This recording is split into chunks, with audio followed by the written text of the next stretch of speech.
He grabbed my wrist so hard I heard it snap before I felt it, Claire told the nurse with a smile on her face. Clumsy me tripped on the stairs. The nurse wrote it down. Derek squeezed Claire's shoulder from behind, gentle as a Sunday morning, and said, "She's always been a little accident-prone." And Claire kept smiling, because the phone in her jacket pocket had already sent 3 words that would change everything. If this story hit you in the chest, subscribe to our channel right now and drop your city in the comments below. I want to see exactly how far this story has traveled. Now let's go back to where it all began. The arm broke on a Tuesday. Not dramatically, not the way bones break in movies where everything slows down and the world holds its breath. It broke the way Tuesday mornings always feel mundane and wrong at the same time, like something that should have been ordinary turned into something that couldn't be undone. Claire Bennett was standing in the kitchen of the apartment she shared with Derek Holloway, and she was telling him she wanted to visit her brother. That was it. That was the whole offense. She said she wanted to drive up to Macon for the weekend to see Marcus and Derek set his coffee mug down on the counter, and the sound of ceramic against granite was the last ordinary sound she heard for a long time. "You're not going," Derek said. His voice was calm. That was the thing nobody ever understood when Claire tried to describe him later. Derek's voice was always calm. Even at the worst moments, especially at the worst moments, his voice had the measured even quality of a man reading aloud from a document he'd written himself. No peaks, no valleys, just the flat certainty of someone who had decided how things were going to be and was informing you of it. "It's just a weekend," Claire said. "I haven't seen him in 4 months." I said no. She turned back to the counter. She reached for her own mug, and she made herself breathe, and she told herself the same thing she'd been telling herself for 14 months, that this was manageable, that she knew how to navigate it, that she had learned the patterns and the rhythms, and if she was just patient enough, just careful enough, this would pass like all the others. She never saw the movement coming. His hand closed around her wrist, her right wrist, her dominant wrist, and he twisted. Not a push, not a shove. A controlled, deliberate rotation, the kind of movement that communicated something much colder than anger. It communicated ownership. The grip was a message: this belongs to me, and I will do with it what I choose. Claire heard the crack before she felt it. The pain arrived a half-second later, enormous, in white, an absolute, the kind of pain that doesn't feel like pain. At first, that feels more like the world has gone sideways on its axis and your body is struggling to catch up. She made a sound she didn't recognize as her own voice. Her knees buckled. The mug hit the floor and shattered across the tile. Derek stepped back. He looked at her for a moment, at her arm, at her face, at the broken mug. His expression shifted through something she couldn't name. Not horror, not regret, something more like calculation. Like a man looking at a problem and deciding how he was going to frame it. "You pulled away," he said. "I was trying to hold on to you, and you pulled away." Claire was on her knees on the kitchen floor, holding her right arm against her chest, and she was already trying to breathe through the pain, because she understood even then, even in that moment, that the next thing that happened was going to matter enormously. "Okay," she said, just that one word, because she had learned over 14 months that one word was always safer than 2. The drive to Ash Grove Memorial took 11 minutes. Derek drove. Of course Derek drove. He sat in the driver's seat with his hands at 10 and 2, and he spoke the whole way there in the calm, even voice she had come to dread more than shouting. "The most important thing," he said, "is that you let me explain what happened." Claire kept her eyes on the window. Her arm was braced against her body, wrapped in a kitchen towel Derek had handed her with the efficiency of someone completing a task. "You understand that, right?" he said. "Let me do the talking." "I understand," she said, "because if you start in with the hysteria, and I'm not saying you will, but if you do, it makes things more complicated than they need to be. For both of us." She turned to look at him. He was watching the road. Profile perfect. Jaw set. The picture of a concerned man driving his injured girlfriend to the hospital. "I won't say anything," Claire said, and he nodded satisfied and reached over and patted her knee, and she stared straight forward, and she thought 14 months. 14 months of this. Of the calibrated calm and the grip and the careful management of what she was allowed to say and to whom and when and how. 14 months of learning how to make herself smaller, quieter, more manageable. of watching him perform the role of caring partner in front of other people, and then stepping out of the costume the moment they were alone. She thought this is what a system looks like when it's working exactly as designed. She thought I should have called Marcus 8 months ago. The emergency room at Ash Grove Memorial was busy in the specific way that Tuesday morning emergency rooms are always busy, not the chaos of Friday nights, but the steady, exhausted processing of people who had waited as long as they could before admitting they needed help.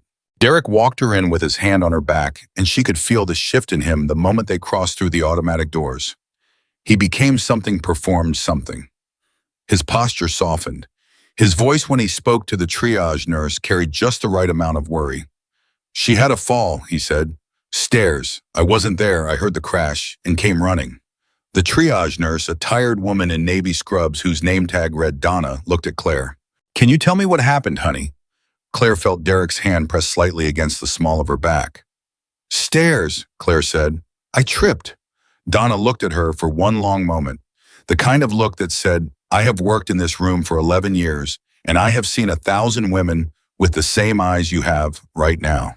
The kind of look that asked a question without asking it, that offered something without offering anything that could be taken away from her. Then Donna wrote something on her clipboard and said, "Let's get you into a room." Oh, and up. The x-ray showed a clean break. Distal radius. The attending physician, a young man named Dr. Farrow, who looked approximately 26 years old, and had the focused efficiency of someone trying to prove himself in a field that didn't forgive hesitation, told her this with the calm professionalism of someone who had learned to deliver difficult information without making it feel like an accusation. "We're going to get you splanted today and schedule a follow-up for the cast," he said. "How's your pain level?" "Manageable," Claire said. Derek was standing at the edge of the curtain bay doing the thing he was very good at, being present without being intrusive, concerned without being overbearing. The perfect supportive partner. If you didn't know what you were looking at, you would never see it. But Dr. Farrow was looking at something on his clipboard. "The mechanism of injury," he said without looking up. "Can you walk me through exactly what happened?" "Stairs," Claire said. "I was carrying something and I lost my balance." Farrow nodded slowly. "Okay, and the bruising on your upper arm, that's also from the fall." The air in the room changed. Derek took one step forward, not aggressive, just present, just a small repositioning that reminded everyone in the room that he was there. "It was a bad fall," Derek said. "She went down pretty hard." Farrow looked at Derek, then he looked at Claire. "I'm going to need to ask you a few questions privately," Farrow said. "Standard protocol." "Of course," Derek said immediately, because of course he did, because refusing would have been suspicious, and Derek never did anything suspicious. I'll just step outside, get some water." He looked at Claire as he said it. That look. The look that said, "Remember what I told you. Remember what you agreed to. Remember whose story this is." Then he smiled at Dr. Farrow, warm, grateful, trusting, and walked out through the curtain. The moment the curtain fell back into place, Claire felt something shift in the room. Not dramatically, not the way things shift in movies, just the quiet settling of air in a space where the pressure has changed. Dr. Farrow sat down on the rolling stool across from her. "I'm going to be direct with you," he said, "and I need you to know that what you say in this room stays in this room." "Okay." Claire looked at her arm in its temporary splint. "Okay," she said. "The fracture pattern is consistent with a twisting force applied to the wrist," Farrow said. "Not a fall. A fall on an outstretched hand would show a different break. What you have here," he touched the clipboard gently, not her arm, just the image on the paper. "This is what we see when someone's wrist is grabbed and rotated." Claire said nothing. "And the bruising on your upper arm," Farrow continued, "shows distinct finger placement. 4 fingers and a thumb. That's not a stair rail. That's a hand." Still nothing. Farrow leaned forward slightly, not into her space, just closer the way someone leans when they're trying to reach you through something solid. "Claire," he said, "is there anything you want to tell me?" She looked at him. She looked at this young doctor with his clipboard and his careful eyes and his genuine concern, and she felt a familiar calculus running through her mind, the one she'd been running for 14 months, the one that weighed every sentence against its consequences, the one that had kept her safe and also kept her trapped. "I'm fine," she said. Farrow held her gaze for another moment, then he sat back. Okay, he said, and she could hear in that word everything he wasn't saying.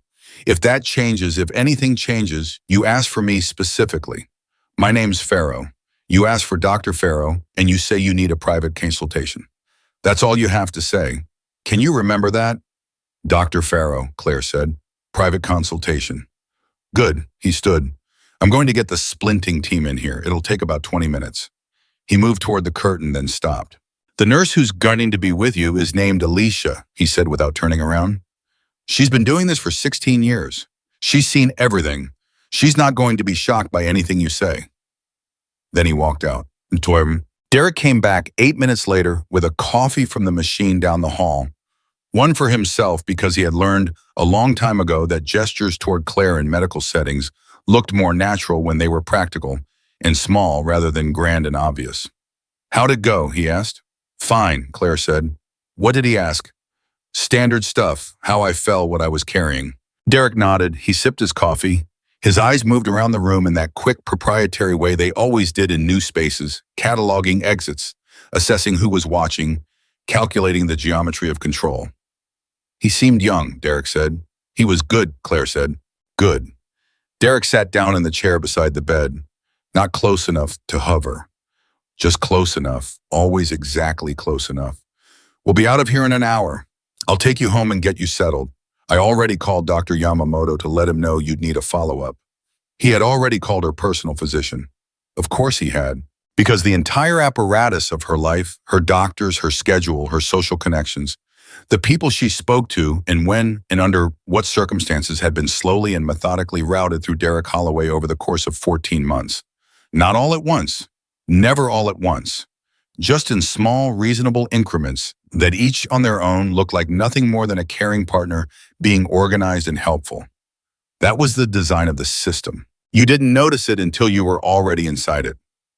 The splinting nurse's name was Alicia, exactly as Farrow had promised, and she was a compact woman somewhere in her late 40s who moved through the room with the specific efficiency of someone who had learned to work quickly in order to create space for slower things. She worked in silence for the first few minutes, her hands steady and practiced on Claire's arm, and then she said without looking up, "You live far from here." "About 20 minutes, Claire said. Another wrap. You work? I'm a graphic designer. I work from home mostly." "That's nice. Flexible hours?" "Usually." Alicia's hands paused for just a fraction of a second. "You got family nearby?" The question landed differently than it should have. It was a completely ordinary question, the kind of thing a nurse makes small talk about in the middle of a procedure, but something in the way Alicia asked it, the particular quality of the pause before it made it feel like something else. "My brother," Claire said, "he's about 300 miles from here." "Close with him." "We used to be." Alicia resumed her work. Her hands were gentle but precise. "What changed?" Claire looked at the curtain where Derek had disappeared to check his messages 6 minutes ago. "Life," Claire said. "Things get complicated." "Yeah," Alicia said softly. "They do."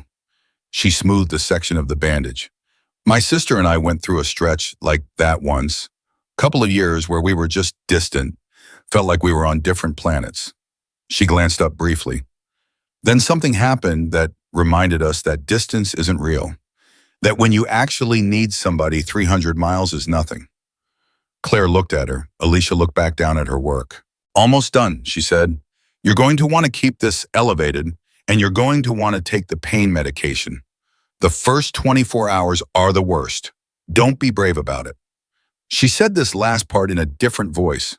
Still quiet, still practical, but with an edge underneath it that wasn't about pain medication at all. Don't be brave about it. Derek came back through the curtain 2 minutes after Alicia finished and left. He came back with his phone in his hand and an expression of focused calm that she recognized as his managing face, the one he wore when he was moving pieces around a board he thought only he could see. "Dr. Yamamoto can see you Thursday," he said. "I set it up." "Okay," Claire said. "You're going to need to scale back your workload for a few weeks. I'll talk to your clients." "I can do that myself." He looked at her. Just a look. Steady, patient, the way you look at something you own when it briefly forgets what it is. "I'll talk to your clients," he said again. And she nodded because this was the machinery, and it ran whether she agreed or not. He sat back down and started scrolling his phone, and Claire looked at her arm in its fresh white splint, and she thought about what Alicia had said. 300 miles is nothing. She thought about her brother, about Marcus, who everyone else called Wolfback, who was 300 miles away in Macon, Georgia, sitting in a clubhouse that smelled like engine oil and black coffee. Marcus, who had grown up with her in the same house, who had taught her to ride a bicycle and to change a tire and to read people the way mechanics read machines, by sound and feel, and the specific quality of what was wrong. Marcus, who had given her a code word 4 years ago, sitting on his porch on a warm October evening, entirely sober, entirely serious in the way that Marcus was always serious when it mattered. "If you ever need me," he'd said, "and you can't say it straight, you say this." She had laughed. She had told him she didn't need code words, that she was a grown woman, that she appreciated the dramatic flair. "But really, Marcus, the wolves are limping again," he'd said. "That's the phrase. You remember it." She remembered it. She had thought for 4 years that she would never use it. Derek's phone rang. He looked at the screen, stood up and said, "Business, give me 5 minutes." He walked out through the curtain without waiting for her response. Claire sat alone in the curtained bay. She looked at the curtain where he'd gone. She looked at her left hand, her non-dominant hand, the one that was still working, the one Derek had not broken, and she thought about the phone in the pocket of her jacket, which was draped over the chair 3 feet to her left. She thought about the cameras in hospital rooms. She thought about the fact that this hospital bay did not have a camera because she had been looking for cameras in every room she entered for the past 7 months. She looked at the curtain again. Derek's voice, muffled but distinct, was already picking up the cadence of a business conversation. His management tone, he would be 4 minutes minimum. She reached for the jacket with her left hand. The movement sent a spike of pain up her broken arm, not from using it, just from the shift in position, just from the reminder that it was there and broken and would be broken for weeks. She breathed through it. She found the jacket pocket with her fingers. She found the phone. She unlocked it left-handed, which was slow and ungainly, and she opened her messages, and she found the thread she hadn't opened in 4 months, because opening it would have required explaining why she was opening it and what she was saying and to whom. She typed with one thumb, left hand, 3 words. "The wolves are limping again." She looked at the curtain. She looked at the message. She hit send. Then she put the phone back in the jacket pocket, settled back against the bed, and arranged her face into the expression she had been practicing for 14 months, the one that said, "Everything is fine. Everything is exactly fine. There is nothing here to see." Derek came back through the curtain 3 minutes later. "Sorry about that," he said, dropping back into his chair. "Everything okay?" "Fine," she said. "Good." He looked at his phone again. "The discharge paperwork should be ready in about 30 minutes. I'll pull the car around." "Okay," she said, and she felt it happening already, the specific, complicated thing that happened when you make a decision you can't take back. The fear of it, the relief of it, the way those two things occupy the same space in your chest at the same time and feel together like something close to peace. The message was gone, out into the world. 300 miles away, somebody's phone was about to buzz. Duh. What happened next happened in parallel. In the curtain bay at Ash Grove Memorial, Derek Holloway managed the situation the way he always managed situations, with calm, systematic control. He talked Claire through the discharge process. He spoke warmly to the nurses. He asked Dr. Farrow 2 carefully calibrated questions about recovery timelines that showed just the right amount of concern without asking anything that might create an opening. He was by every visible measure exactly what he had always performed, being a caring man dealing with a difficult situation with grace and competence. 300 miles away, a phone buzzed on a workbench in the back of a garage attached to a clubhouse in Macon, Georgia. The man who picked it up was Marcus Doyle, 44 years old, 6'1", gray hair, pushed back from a face that had spent a lot of years outdoors in weather that didn't care about comfort. His arms were covered in ink that had accumulated over 22 years, layered and dense, a record of a life lived in a particular way. He wore a black leather vest over a dark t-shirt, the patch on the back of it red and white, and absolutely unambiguous about what chapter he represented and what that meant. He was in the middle of a conversation with 2 other men about a carburetor issue on a 98 Road King when his phone buzzed. He looked at the screen. He read the message once. He put the phone in his pocket. The two men were still talking about the carburetor. One of them, a barrel-chested man called Hitch, who had been with the chapter for 9 years, looked at Marcus and started to say something about compression ratios.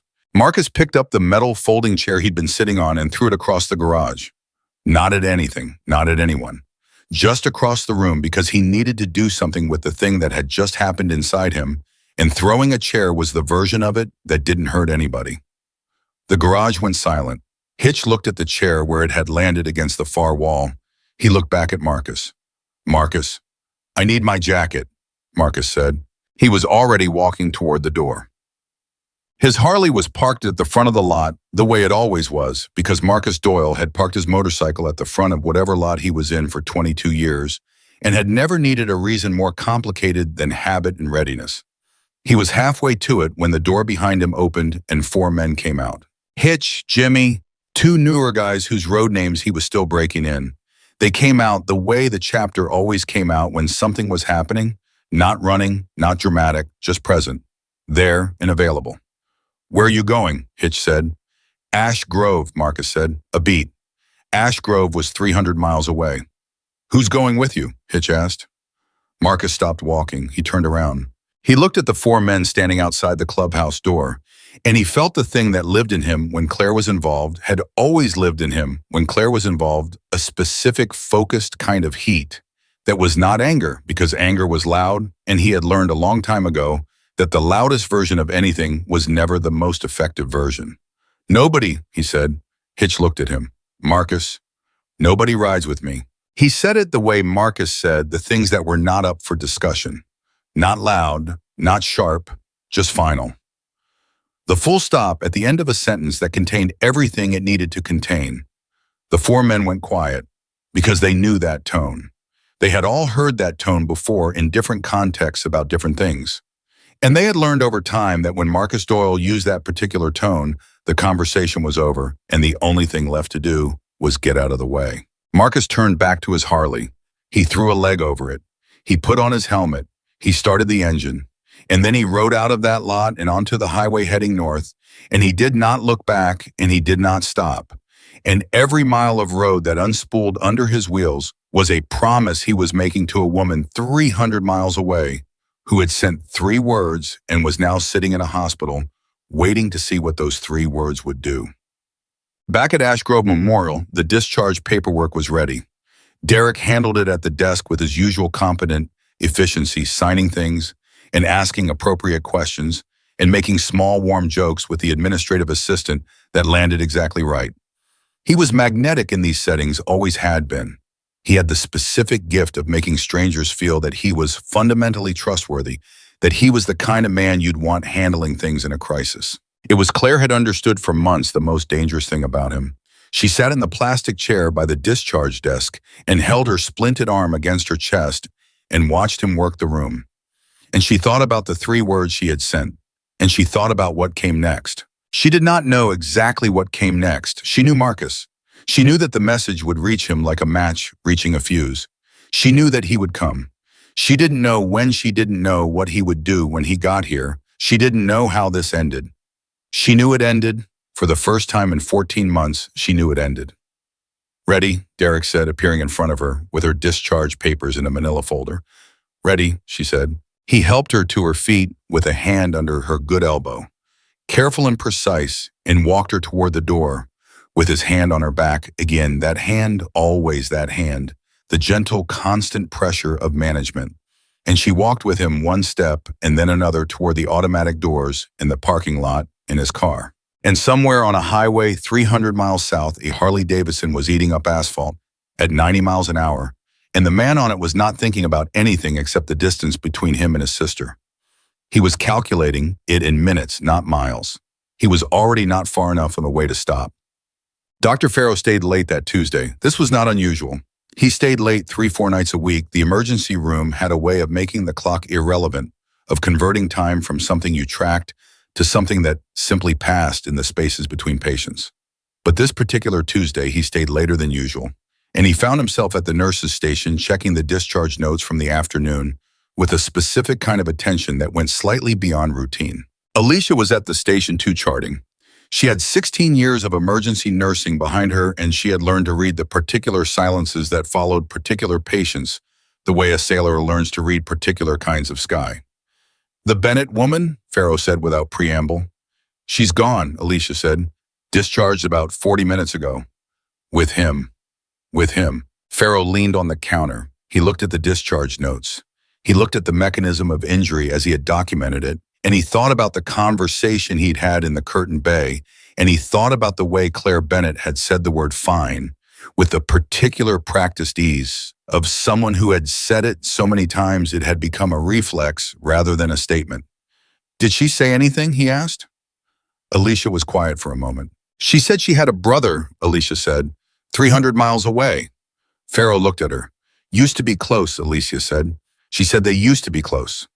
Something passed between them, the specific wordless communication of two people who have worked in the same emergency room long enough to develop a shared language for the things they are not allowed to say and the things they have already learned not to hope too loudly for.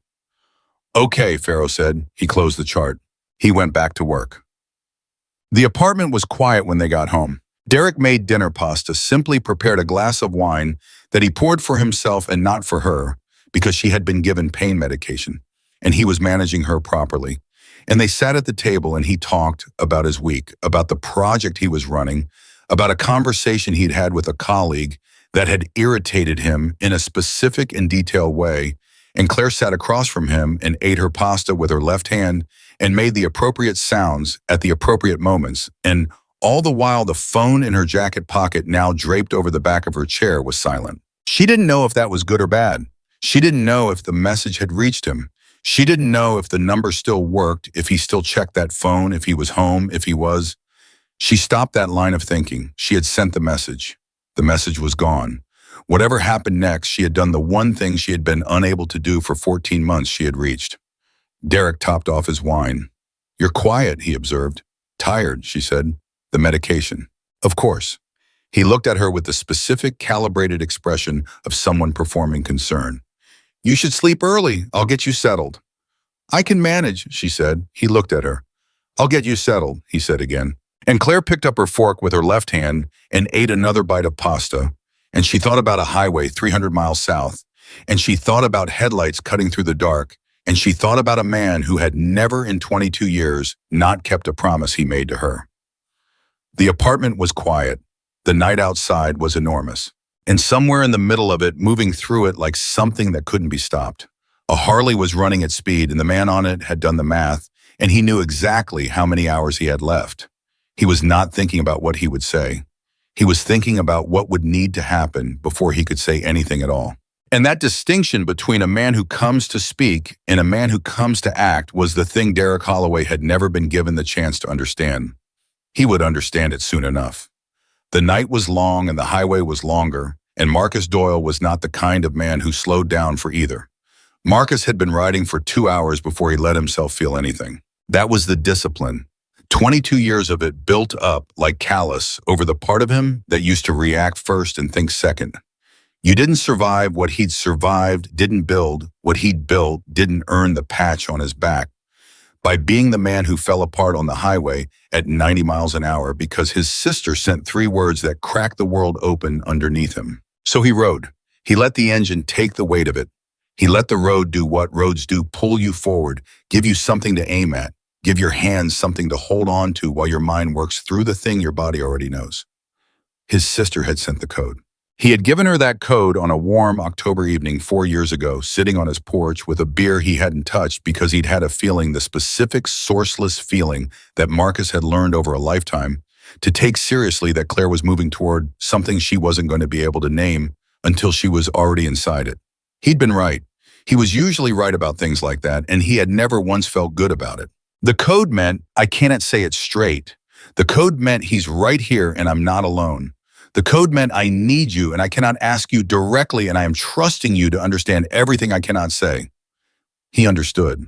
He had understood the moment he read it, standing in a garage in Macon with a carburetor on the workbench, and Hitch talking about compression ratios, and the world had done that thing it occasionally does, where it reshuffles itself in a single second, and everything that was in front of you a moment ago becomes completely irrelevant. He pushed the Harley to 95. The highway was dark and wide and mostly empty, the way highways get late on a Tuesday night when the ordinary world has decided it's done for the day. Marcus Doyle was not done. Marcus Doyle was 3 hours and 40 minutes from a hospital in Ash Grove, and he was doing the arithmetic in his head the way he'd been doing arithmetic in his head for 22 years. Not the numbers kind, but the other kind. The kind where you calculate what a situation requires, and then you measure that against what you have, and then you move. He was not thinking about Derek Holloway yet. He was thinking about Claire. About the last time he'd seen her, which was Thanksgiving, which was 4 months ago, which was a visit that had lasted 47 minutes because Derek had called twice during dinner, and Claire had excused herself both times and come back to the table, different each time, smaller somehow, more careful, more managed. Marcus had watched it happen and said nothing, because Claire had not asked him to say anything, and Marcus Doyle had learned the hard way that the worst thing you can do for someone inside a system of control is to make a move before they're ready to receive it. But he had gone back to Macon and sat in his garage for 3 hours and thought about the architecture of what he had seen, the way Derek had positioned himself at the table, the way he had laughed just a little too easily at his own observations, the way Claire's eyes had gone slightly to the right, always right when Derek was making a point, the way you look when you're monitoring something. He had thought, she's not ready yet. He had thought, but she's getting close. Now she was ready. And Marcus Doyle was on a highway in the dark, and he was riding with the particular focus quality that the people who knew him best had learned to find either reassuring or terrifying, depending entirely on which side of it they were standing on. Derek Holloway was about to find out which side he was on. Back in the apartment, Claire was not sleeping. She was lying on her side of the bed with her splinted arm elevated on a pillow, exactly as Alicia had told her to, and the pain medication had taken enough of the edge off that she could think clearly, which was both a relief and a problem, because thinking clearly meant thinking about everything. She thought about the message. She thought about whether Marcus had seen it. She thought about what he would do when he did, and this particular line of thinking produced in her chest a complicated mixture of relief and dread that had no clean resolution, because Marcus coming meant things were going to happen, and things happening meant she was going to have to participate in them, and participating required a kind of courage she wasn't sure she had left. She had used a significant amount of courage today. The message alone had cost her something. She didn't have a name for a certain layer of protective numbness she'd been cultivating for months, the layer that made Derek's management feel tolerable, because at least it was predictable. At least she knew the rules. At least she understood the system. The message had torn through that layer the way the break had torn through her radius, clean and irreversible. Derek was asleep beside her. He slept easily.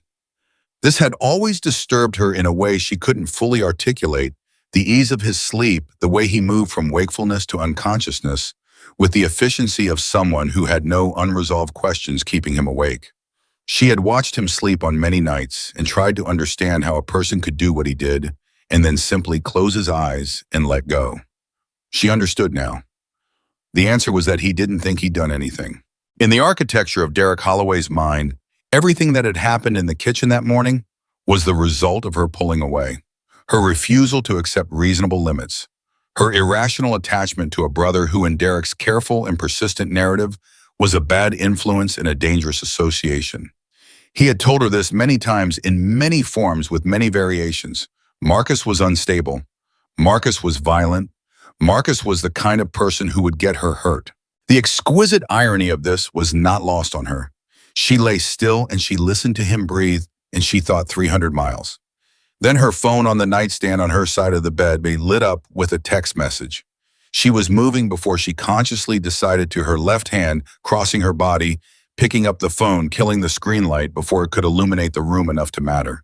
She held it against her chest and lay completely still for 4 long seconds listening. Derek's breathing didn't change. She angled the phone carefully toward her face and read the message. It was from a number she recognized but hadn't seen active in 4 months. A number she had looked at many times in the past 14 months and then put away. A number that was 3 words long in context even when the message itself contained only 2. The message said ETA 0430. She read it twice. Then she put the phone face down on the nightstand and closed her eyes and felt something move through her that she recognized after a moment as the first thing resembling real calm she had experienced in a very long time. He was coming. He'd calculated the time. He'd looked at the distance and his speed, and he'd sent her an arrival time, like a man filing a flight plan, because that was Marcus, not the emotional declaration, not the reassurance, just the operational fact. I am coming. I will be there at this time. That is the information you need. She breathed. She did not sleep, but she breathed, which was enough. At 2:15 in this morning, Marcus stopped at a gas station outside a town small enough that its name on the highway sign meant nothing to anyone who didn't already live there. He filled the tank. He bought a black coffee from a machine that produced something approximately adjacent to coffee. He stood outside in the cold air, and he drank it, and he called a number. It rang twice. "It's late," said the voice on the other end. Not a complaint, just an observation. "I know," Marcus said. "I need you to do something for me."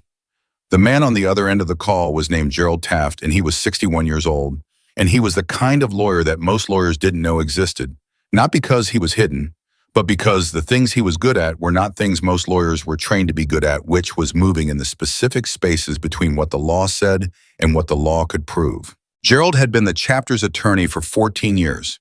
He had seen things. He had handled things. He was not the kind of man who asked unnecessary questions, which was precisely why Marcus called him at 2:15 in the morning without preamble. "What do you need?" Gerald said. "I need to know everything that's documentable about a man named Derek Holloway," Marcus said. "I need it by 6 a.m., employment, financials, anything that's been filed publicly, any record of any kind." He paused. "That's 3.5 hours. "I'm aware." "This about Claire?" Marcus was quiet for a moment. "How much do I pay you annually?" "Enough," Gerald said. "Then I need it by 6. Gerald said, "I'll have what I can have. I'm not promising comprehensive. I'm not asking for comprehensive. I'm asking for enough." He ended the call. He finished his coffee. He got back on the Harley. The next town was 40 miles ahead. The one after that was 60. Ash Grove was 112 miles north, and somewhere inside a sleeping apartment in that town, his sister was lying awake in the dark waiting for 4:30 in the morning. He was not going to be late. The thing about the code word was that Marcus had invented it after a conversation with a woman named Patrice, who ran a support resource out of a community center 2 blocks from the chapter's clubhouse in Macon, and who had, over the course of 3 years and many cups of bad coffee, taught him things about systems of control that he could never have learned any other way. Patrice had explained it to him in terms he could work with. She'd told him about the architecture, the way it built itself, slowly piece by piece, each piece individually. Reasonable, the isolation and the management and the narrative control, and the way the person inside it adapted until adapting felt like survival, and survival felt like living. She told him about the code because he'd asked her, "What do you do when someone you love is inside and can't get out on their own?" "You make it as easy as possible to ask for help," Patrice had said. "You create something so simple, so contained, that asking costs almost nothing. Because by the time they need to ask, they may have almost nothing left to spend." 3 words. That was what he'd given Claire. 3 words that cost nothing, that could be explained as nothing, that meant everything. He had hoped for 4 years that she would never need them. He had never stopped being ready for the moment she did. At 3:47 a.m., Derek woke up. Claire felt it, the subtle shift in the mattress, the change in his breathing from sleep pattern to waking pattern, the specific quality of alertness that entered the room when Derek Holloway was conscious. She kept her breathing even. She kept her eyes closed. She heard him reach for his phone. The screen light touched the inside of her eyelids. She measured her breaths. He was still for about 90 seconds. Then he put the phone back down. She felt him settle. Then she heard him say very quietly, "Who texted you?" She kept her breathing even for exactly 2 more seconds before she let herself wake up. A slow, convincing emergence from sleep, the small sounds and movements of someone coming back from a distance. "What?" she said. "Your phone," Derek said. "It lit up earlier. I saw it." The specific cold clarity of it was almost beautiful in its awfulness. He had been awake. He had watched her reach for the phone. He had said nothing had waited, had watched her put it back, and then he had let her think he'd slept through it, and then waited another 2 hours before asking. That was Derek. That was the architecture. "I must have gotten a notification," she said. "App update or something." Silence. At midnight, he said, I don't control when they push updates. Another silence. Longer this time. Let me see your phone, he said.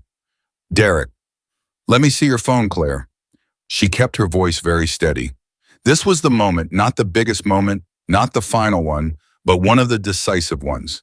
She had been here before in small ways, and she knew the only two options, give it to him, which was surrender, or don't give it to him, which was escalation.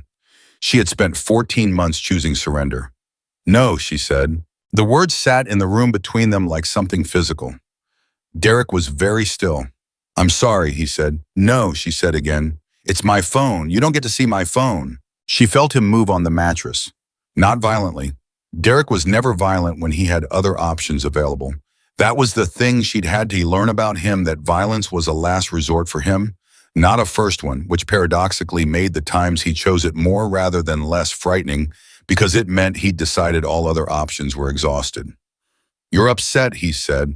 You're on medication and you're in pain and you're not thinking clearly. I'm thinking very clearly, Claire said. Okay. His voice went into that flat patient register. Okay, we can talk about this in the morning. You should sleep. I don't want to sleep. Claire. I don't want to sleep, Derek. She sat up, her arms screamed at her. She breathed through it. She sat up with her back against the headboard, and she held her splinted arm against her chest, and she looked at him in the dark. She could see the outline of him, the shape, and she said, I need you to stay on your side of the bed. The silence that followed was the longest silence she had ever sat inside. Okay, Derek said finally, one word, flat. But she could hear underneath it the quality of a man recalculating, running new numbers, assessing new variables, deciding that this particular moment was one to absorb rather than contest. She sat against the headboard. He lay on his side of the bed. Neither of them slept. At 4:22 a.m., Marcus Doyle crossed the Ash Grove city limits.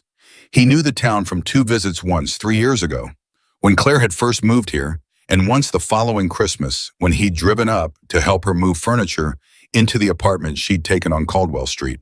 He remembered the layout the way he remembered most things functionally in terms of what connected to what and how you got from one point to another in the most direct way. He did not go to the apartment. He parked at a diner on Route 9 that he could see through the window was open, the kind of diner that exists for truck drivers and shift workers and insomniacs that runs 24 hours, not because it's profitable, but because the world generates people at all hours who need somewhere to sit and someone who will bring them coffee without asking about it. He went in, he sat at the counter, he ordered coffee, and he got his phone out, and he read what Gerald had sent him at 5:58 a.m., 2 minutes before the deadline he'd set. Gerald was nothing if not professional. He read it carefully, all of it. It took him 9 minutes, which was longer than he usually needed to read anything. But he read this slowly because he wanted to understand it completely, wanted to hold the whole shape of it in his mind before he decided what it meant for what he was going to do. When he was done, he set the phone face down on the counter. He picked up his coffee cup. He thought about Derek Holloway, not with anger, not yet, but with the kind of cold technical attention he brought to any problem that needed solving. He thought about what he'd read. He thought about 14 months of Claire's life as filtered through the geometry of what Gerald had assembled. He thought about the broken radius. He thought about 300 miles of highway and a kitchen on a Tuesday morning. Then he thought about Claire, not as a victim, not as someone to be rescued, as his sister who had grown up in the same house he'd grown up in, who had survived the same things he'd survived, who was not a fragile thing, but a person who had gotten caught inside a machine that was specifically designed to make strong people feel fragile. She had sent the code. She had said no to him in her own bed. She was already fighting her way out. She didn't need him to fight for her. She needed him to be there when she came through the other side. He finished his coffee. He ordered another one. At 6:45 a.m. his phone rang. He looked at the screen. Claire. He picked up. Hey, he said. There was a breath on the other end. Then her voice, low and careful, the way you talk when someone in the next room might be listening. Where are you? Route 9 Diner, he said. 8 blocks from you. Another breath. Something in it that he recognized as the sound a person makes when they've been holding something very heavy for a very long time and someone has finally come to help carry it. He doesn't know you're here, she said. Good. Marcus, her voice dropped even lower. I don't want... She stopped, started again. I need this to end the right way, not just end. Tell me what the right way looks like, he said. Silence for a moment. Then, I'll tell you when I see you. Can you meet me at the hospital at 9? I have a follow-up appointment. I'll tell him I want to go alone. And if he won't let you go alone, he will, she said. He's going to be on his best behavior today. He thinks last night was a reset. Marcus thought about that, about the particular kind of man who breaks something and then believes that the breaking itself resets the equation, that the damage is absorbed, processed and cleared, and they return to zero and everything can proceed as normal. I'll be at the hospital at 9, he said. Okay, she said. Claire. He waited. You did good. The message. That took, don't, she said softly. Not yet. Tell me after. After, he agreed. She hung up. He put the phone down and stared at the counter and the coffee in front of him, and he thought about after, and he thought about everything that had to happen first. And he ordered a third coffee because the next 2 hours needed to be handled with complete clarity. And he had learned a long time ago that clarity was something you maintained, not something you arrived at. Derek made breakfast. This was notable. Derek did not usually make breakfast, but this morning at 7:15, he was standing at the stove making eggs when Claire came into the kitchen, and he turned and smiled at her with the specific warmth of a man who had decided the previous night hadn't happened the way it happened. Scrambled, okay, he said. Sure, she said. She sat at the table and watched him cook. He moved around the kitchen with comfortable familiarity, and she watched him and thought about the 970 days she had spent in his orbit. She thought about the way it had started genuinely warm, genuinely attentive, the specific intensity of someone who had decided you were exactly what they'd been looking for. She had found it in the beginning extraordinary. She had never been looked at so completely by anyone. She understood now what that look had been. Not love.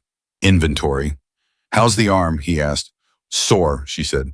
I'll drive you to the follow-up. This was the moment. She had been building to it since she'd gotten up, measuring her words, deciding on the exact calibration. I'd actually rather go alone, she said. He set the spatula down on the counter, didn't turn around. You can't drive, he said. I'll call a car. Claire. He turned now and his face had the patient, slightly pained expression of a man dealing with something irrational. Let me take you. I need an hour to myself, she said. I need to be able to sit in a waiting room and not perform anything. I'm exhausted and my arm hurts and I just need 1 hour where I'm not. She stopped, deliberately let the sentence hang. I just need an hour. She watched him process it, watched him weigh the options. If he pushed and she folded, he'd feel in control. If he let her go, he maintained the performance of the understanding partner, which was a position he'd been careful to rebuild this morning. If he pushed and she pushed back, they'd be back in last night, and he wasn't ready to be back in last night yet. 1 hour, he said. 1 hour, she said. He turned back to the eggs. The car service on the app, not a random car. And you text me when you get there. Okay, she said. He plated the eggs. He brought them to the table. He sat across from her and he talked about his plans for the day, and she ate with her left hand, and she nodded, and she said the right things, and she thought 8 blocks away on a stool at a Route 9 diner, Marcus was drinking his third coffee and waiting. She texted Marcus from the car on my way. 15 minutes. He texted back, I'm here. 2 words. Exactly what she needed. The car pulled up to Ash Grove Memorial at 8:52 a.m. She went in through the main entrance and told the front desk she was there for a follow-up with Dr. Farrow.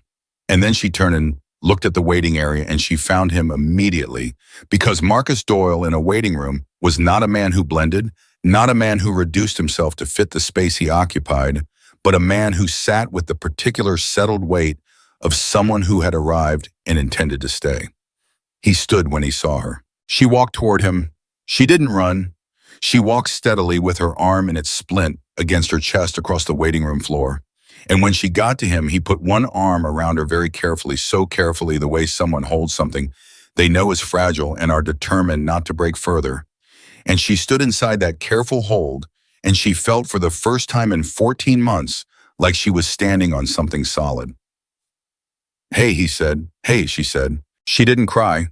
She had expected to cry, and she didn't, which she would think about later and eventually understand. She had no tears for relief, only for grief, and she was not grieving yet.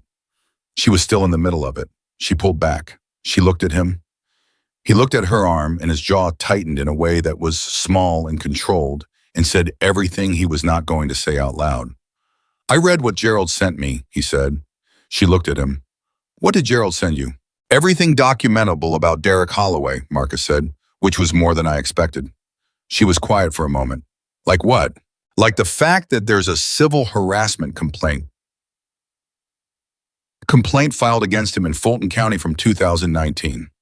Like the fact that he was let go from his previous position, not for the reason he told you, not a restructuring, but following an HR investigation that was settled and sealed. Like the fact that his previous girlfriend, a woman named Sandra Chu, relocated to Portland 18 months after they broke up and has had no public presence since. He paused. Like the fact that you are not the first woman he has done this to. He has just never been held accountable before. Claire stood with this for a long moment. He told me about Sandra, she said finally. He told me she was unstable, that she had... I know what he told you, Marcus said. She closed her eyes, opened them. He built the same story in advance, she said, not a question. Yes. She understood the design of it in a new way than not just what had been done to her, but the deliberate, premeditated construction of it. The way he had prepared the narrative before the events even happened, seeding it in conversation, so that when the moment came, the explanation was already in place and already believed. She felt something move through her that was different from everything she'd felt before. Not fear, not grief, not even anger exactly. It was the specific, clarifying heat of a woman who understands she was not an accident. She was a selection. Okay, she said. Okay. Marcus looked at her. I know what I want to do, she said, and she told him. He listened without interrupting, which was the thing about Marcus that most people who didn't know him well never expected the listening. They expected the action, the force, the presence. They didn't expect the quality of attention he brought to the person in front of him. He listened to all of it, and when she was done, he was quiet for a moment. Then he said, That works. You're not going to argue with me. Why would I argue with you? He looked at her steadily. You're the one who knows what you need. She nodded. She looked at her arm. She thought about Derek at home right now, eating the rest of his eggs, probably checking his phone, performing normalcy for an empty apartment. She thought about Sandra Chu, who had relocated to Portland and gone quiet. She thought about the woman before Sandra, who she didn't yet know the name of, but who she was already in some wordless way thinking about. Because if there was Sandra, there was probably someone before Sandra. She thought not anymore. He's going to come, she said. When I don't check in, he'll come here. I know, Marcus said. He can't know you're here. Not yet. Not until I'm ready. Marcus nodded. Where do you want me? She thought about it. There's a family waiting area off the main corridor. He won't look there first. I'll be there, he said. Marcus, she held his gaze. When he comes, and he will come, I need you to let me start it. Whatever happens, I start it. He looked at her for a long moment. Something moved through his expression that she recognized as the negotiation between who he was by reflex and who he had decided to be by choice. You start it, he said. She nodded. She turned toward the front desk to check in for her appointment, and in the parking lot across the street, her phone buzzed with a text from Derek. You didn't text me when you got there. Everything okay? She looked at it. She typed back, Sorry, just got called in. Everything's fine. She sent it and put the phone in her pocket and walked to the desk, and somewhere in a family waiting area off the main corridor, her brother settled into a chair and folded his hands and waited with the patience of a man who had learned late and at significant cost that the right kind of power was the kind that knew when to be still. Outside, the morning was getting lighter. Derek Holloway was 18 minutes away. He just didn't know yet what he was driving toward. Dr. Farrow was not supposed to be on shift until 10. He came in at 8:40 anyway, the way he had been coming in early since Tuesday, since the woman with the distal radius fracture and the practiced smile, and the man with his hand on the small of her back. He had gone home Tuesday night and eaten dinner standing over his kitchen sink and thought about mechanism of injury and finger placement, bruising, and the particular quality of a person's voice when they say the word fine and means something else entirely. He was not surprised to see Claire Bennett at the check-in desk. He was surprised to see what was in her eyes. Tuesday, her eyes had been managed careful, monitored the eyes of someone performing a version of themselves that took significant effort to maintain. This morning, something in them had shifted. Not relief, not yet, not completely, but a kind of settled quality, the way ground looks after a long rain, like something had been absorbed and the surface had stopped moving. He caught her eye as she finished at the desk. She gave him a small, deliberate nod, not a greeting, exactly, more like an acknowledgement, like she was marking him as someone who knew enough to be trusted with what was about to happen. He nodded back and went to find Alicia. He found her at the nurse's station, already charting coffee at her elbow, the particular alert stillness of a woman who had been in this building long enough that she felt its shifts before she saw them. "Bennett's back," Farrow said quietly. Alicia looked up. "I know, I saw her come in." "She's different." Alicia set her pen down. "Different? How?" "Like she made a decision." He paused. "Like she already made it and she's here to finish it." Alicia picked up her coffee. She thought about the conversation in the splinting room. About 300 miles is nothing, and the way Claire had looked at the curtain where Derek had gone, measuring the time, calculating the cost. "Her brother," Alicia said. Farrow looked at her. "She mentioned a brother," Alicia said. 300 miles away." He held that for a moment, then, "If something happens today, if there's any kind of situation, I know what to do," Alicia said. "The waiting room near radiology is usually empty in the morning." "I know the hospital, Dr. Farrow."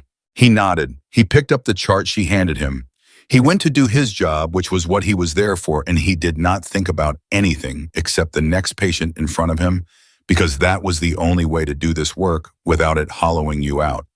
But he positioned himself between patients with a sight line to the main corridor, just in case. Claire sat in the examination room and she waited, and she ran through it again. The whole shape of what she wanted to do, the architecture of it, the sequence. She had been building it since 4:30 in the morning, lying against the headboard while Derek breathed on his side of the bed. She had been constructing it the way she built design projects from the outside in, starting with the outcome and working backward to the structure that would hold it. She knew what she wanted the outcome to be. She knew Derek. She knew the specific dimensions of his ego, the particular vulnerabilities inside the confidence, the places where the performance of control was thinnest. She had spent 14 months inside that architecture.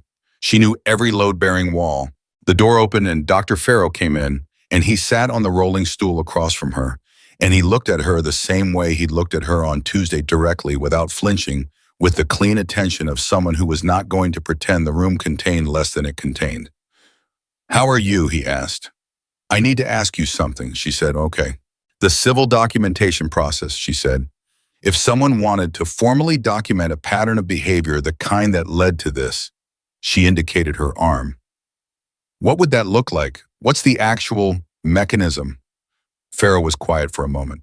"You'd want to talk to an advocate. We have one on staff. Her name is Renata. She works in the patient services wing. She can walk you through protective orders, documentation of injury, the options for formal reporting." "Can I talk to her today?" "I can have her here in 20 minutes. "Good." Claire met his eyes. "One more thing. My medical records from this visit, the documentation of the injury mechanism, the bruising, the fracture pattern. How complete is that record?" Farrow's expression didn't change. "Very complete," he said. "I documented it thoroughly. It's the kind of record that would be useful in a legal proceeding if someone were pursuing one." She held his gaze. "Thank you." "Don't thank me," he said. "I documented what I observed. That's my job." He stood. "I'm going to go get Renata. Do you want anyone with you for that conversation?" "Not yet," she said. "Maybe after."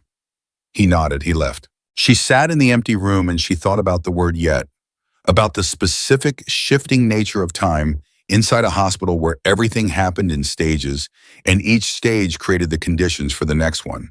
She thought about Marcus in the family waiting area off the main corridor, settled into a chair with his hands folded, patient in the way that only people who have learned to be dangerous are patient, not passive, not resigned, but calibrated. Energy contained and directed the way a river is water moving with intention.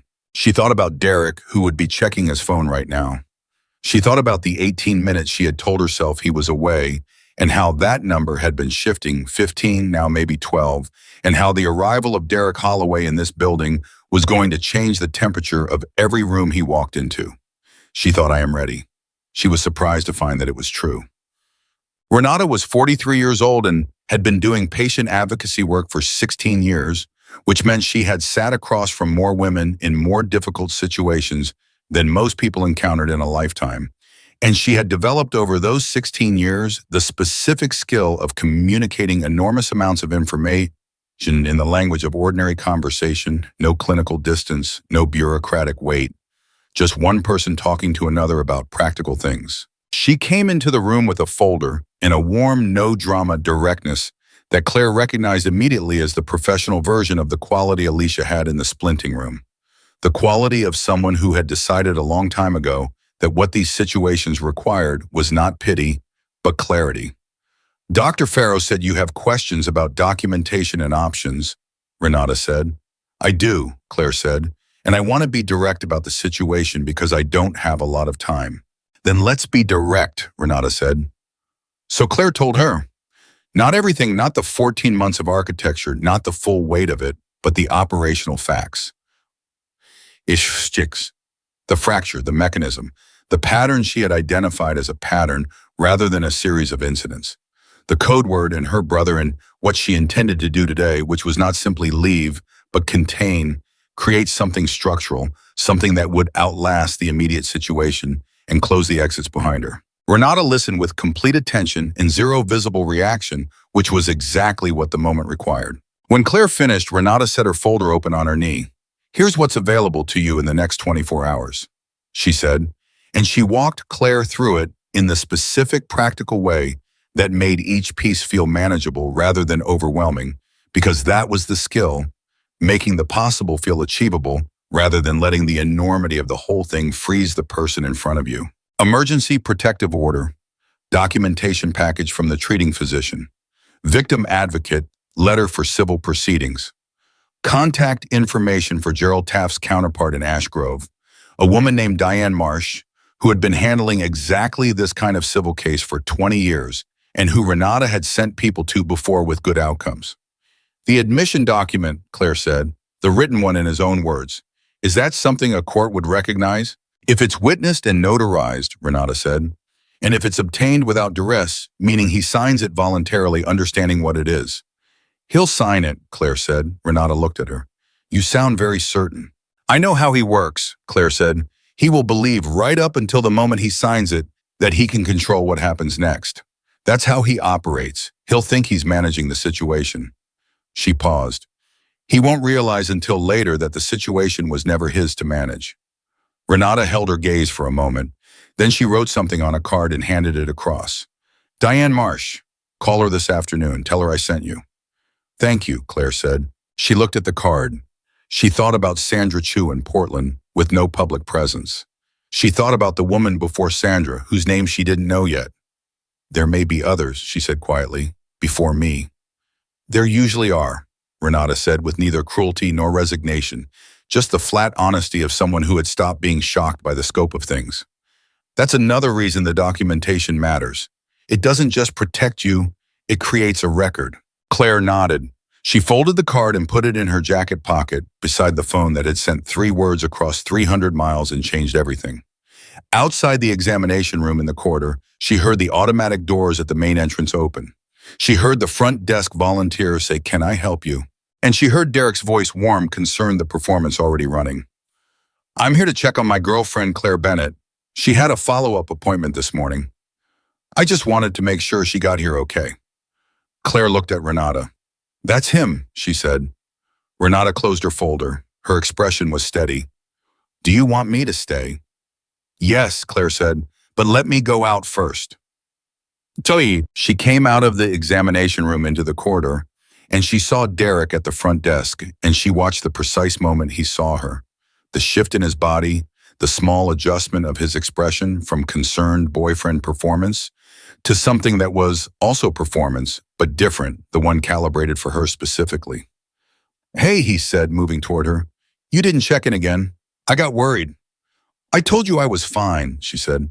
I know, but he was close now. He looked at her with the careful eyes she had learned to read, the ones that were always scanning, even when the face was presenting warmth. How'd it go? Good, she said. I want to talk to you. Okay. He glanced around the corridor. Here, there's a family waiting area off the main corridor. We can sit. He studied her for a moment. She could see him reading her, assessing the temperature, trying to locate the variable that had changed because he could feel that something had changed, and he didn't yet know what. Sure, he said. Lead the way.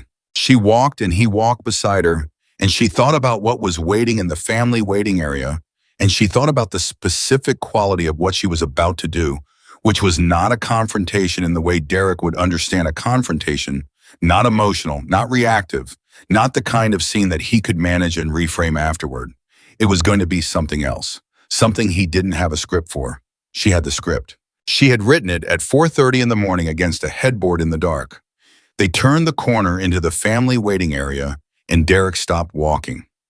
Marcus was standing up from the chair, not moving toward them, not posturing, just standing the way a man stands when he has decided exactly where he is and exactly why, with his hands at his sides and his eyes on Derek Holloway, with the specific absolute attention of someone who has read a file and understood every word of it.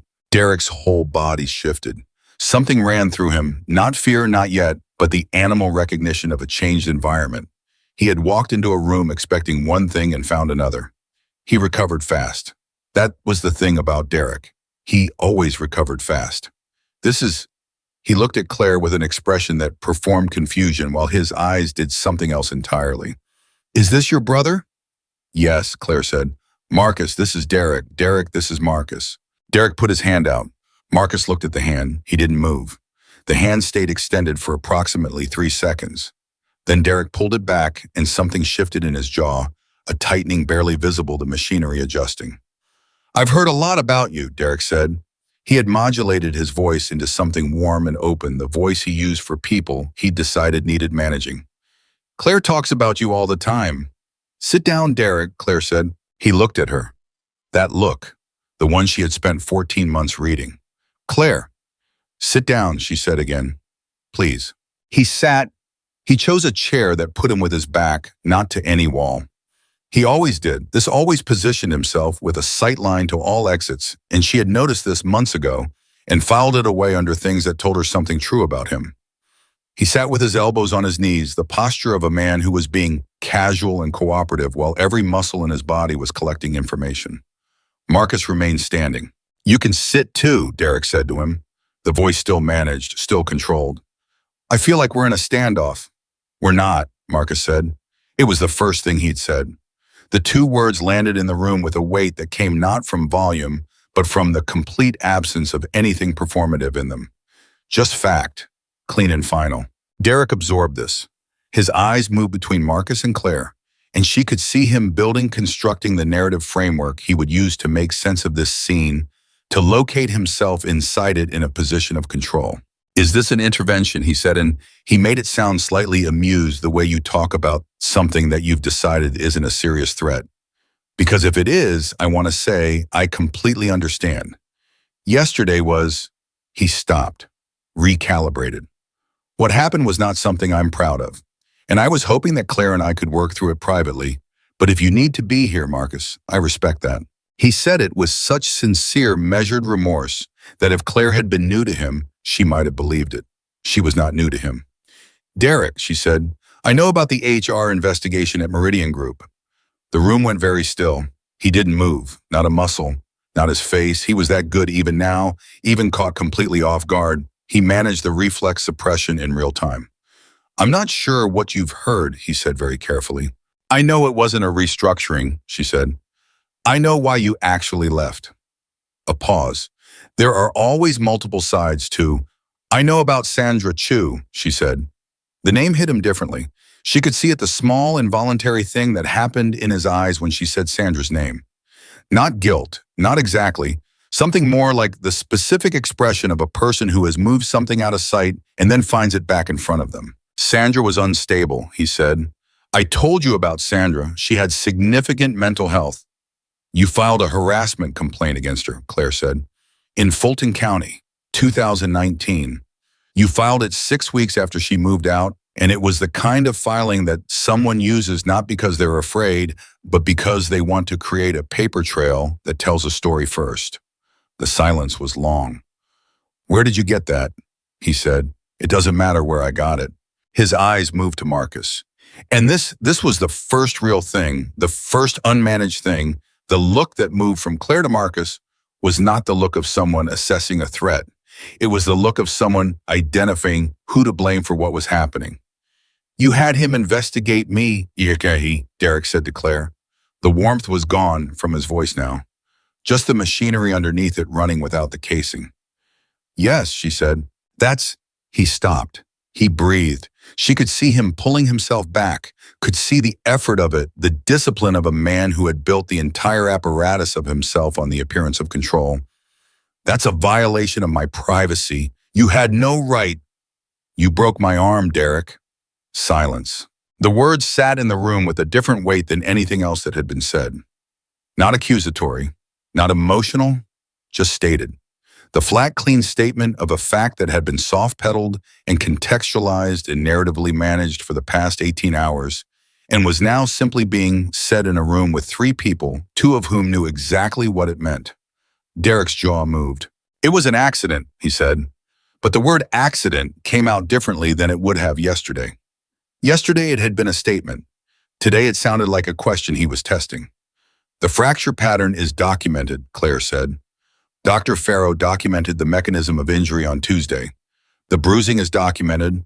The medical record exists, and it is not going away." Derek looked at Marcus again. Marcus had not moved from where he stood, had not changed his expression, was not performing anything, was simply there present with the specific grounded quality of a person who has decided that their presence itself is the most important thing they can offer right now. "Say something," Derek said to him. "She's talking," Marcus said. 3 words, flat, complete. Derek turned back to Claire. She could see it happening now. The things she had watched happen in small ways over 14 months, but never fully, never completely, because she had always accommodated it, always provided the off-ramp that let the system reset. She had never before pushed him far enough to see what the machinery looked like when it had no off-ramp available. It looked, she thought, very small. "What do you want?" he said. "I want to tell you what's going to happen," she said. "And then I want to see which version of yourself you choose to be." He was very still. "I'm listening," he said. "I'm leaving," she said. "That's already decided. That's not part of the conversation. I'm telling you as information, not as a negotiation." She paused. "What we are negotiating is what happens after I leave. And you have options, Derek. You have real options. That's not a threat. I'm being honest with you because I think you deserve to see the options clearly." She watched his face as she said the word deserve. Something moved in it, some complicated thing. "There is a version of this," she continued, "where what happened Tuesday becomes a formal police report, a criminal matter, a thing that follows you through every background check and professional context you will ever navigate for the rest of your life. There is a version where Sandra Chu's experience and your HR file and the documentation from this hospital form a pattern that multiple parties have a legal interest in pursuing." She paused. "That is one version." Derek said nothing. "There is another version," she said, "where you make some decisions today that are difficult but that give you a different future than the one version one provides." She held his gaze. "I am offering you that version, not because you deserve it, but because I am not interested in spending years of my life inside a legal process when there is a cleaner way to close this." The room was very quiet. Derek's eyes moved again to Marcus. She could see him trying to read Marcus the way he read every person, trying to locate the angle, the motivation, the place where pressure would produce movement. And she could see him failing because Marcus had spent 22 years becoming exactly the kind of person who didn't have an angle visible from the outside. "You've been planning this," Derek said to Claire. Not accusatory now, almost something else, almost something that might have been in a different person, a kind of respect. "Since 4:30 this morning," she said. He exhaled slowly. "What's the second version?" he said. And she told him. She told him everything she wanted, the resignation, the timeline, the contact prohibition, the written admission. She told him what it looked like in practice and what it required from him and what he would receive in exchange, which was the one thing she understood he valued above everything else, above control, above the performance, above even the relationship itself. She would receive it, and he would keep his story. Not clean, not exonerated, but contained. The way a fire is contained. It had burned. It had done damage, but it was not going to spread any further. He listened to all of it. When she was done, he was quiet for a long time. "And if I say no," he said, "then version 1, she said simply, "and I hand everything to Diane Marsh this afternoon, and she does what she does, which I understand she does very well." Silence. Then Derek said, "You said a written admission. What does that mean exactly?" "It means a document," she said, "written in your own words, describing what happened on Tuesday, what the pattern of behavior has been, signed by you, witnessed and notarized. And that document goes to me," she said, "and stays with me, unless you violate any term of what we're agreeing to, in which case it goes to Diane Marsh." He looked at his hands. She had never seen him look at his hands before, had never seen him look anywhere except at the room he was in, and the people in it, and the geometry of how they all related to his position. Looking at his hands was something different. It was something approaching interiority. "I need to think," he said. "You have until noon," she said. His head came up. "That's 3 hours." "I know." "Claire, noon," she said. He stood. He looked at Marcus one more time, the long, assessing look of a man who needed to understand the thing in front of him before he could decide how to handle it. Marcus looked back at him with the same unchanged quality he had held since Derek walked in. "You're not going to say anything," Derek said to him. Marcus considered this for a moment. "I've got nothing to say to you," Marcus said. "This is between you and my sister." He held Derek's gaze with a steadiness that had no performance in it, no theatrics, just the bedrock of a man who had learned to let his presence speak the things that words would only cheapen. "But I'm going to be here when you come back."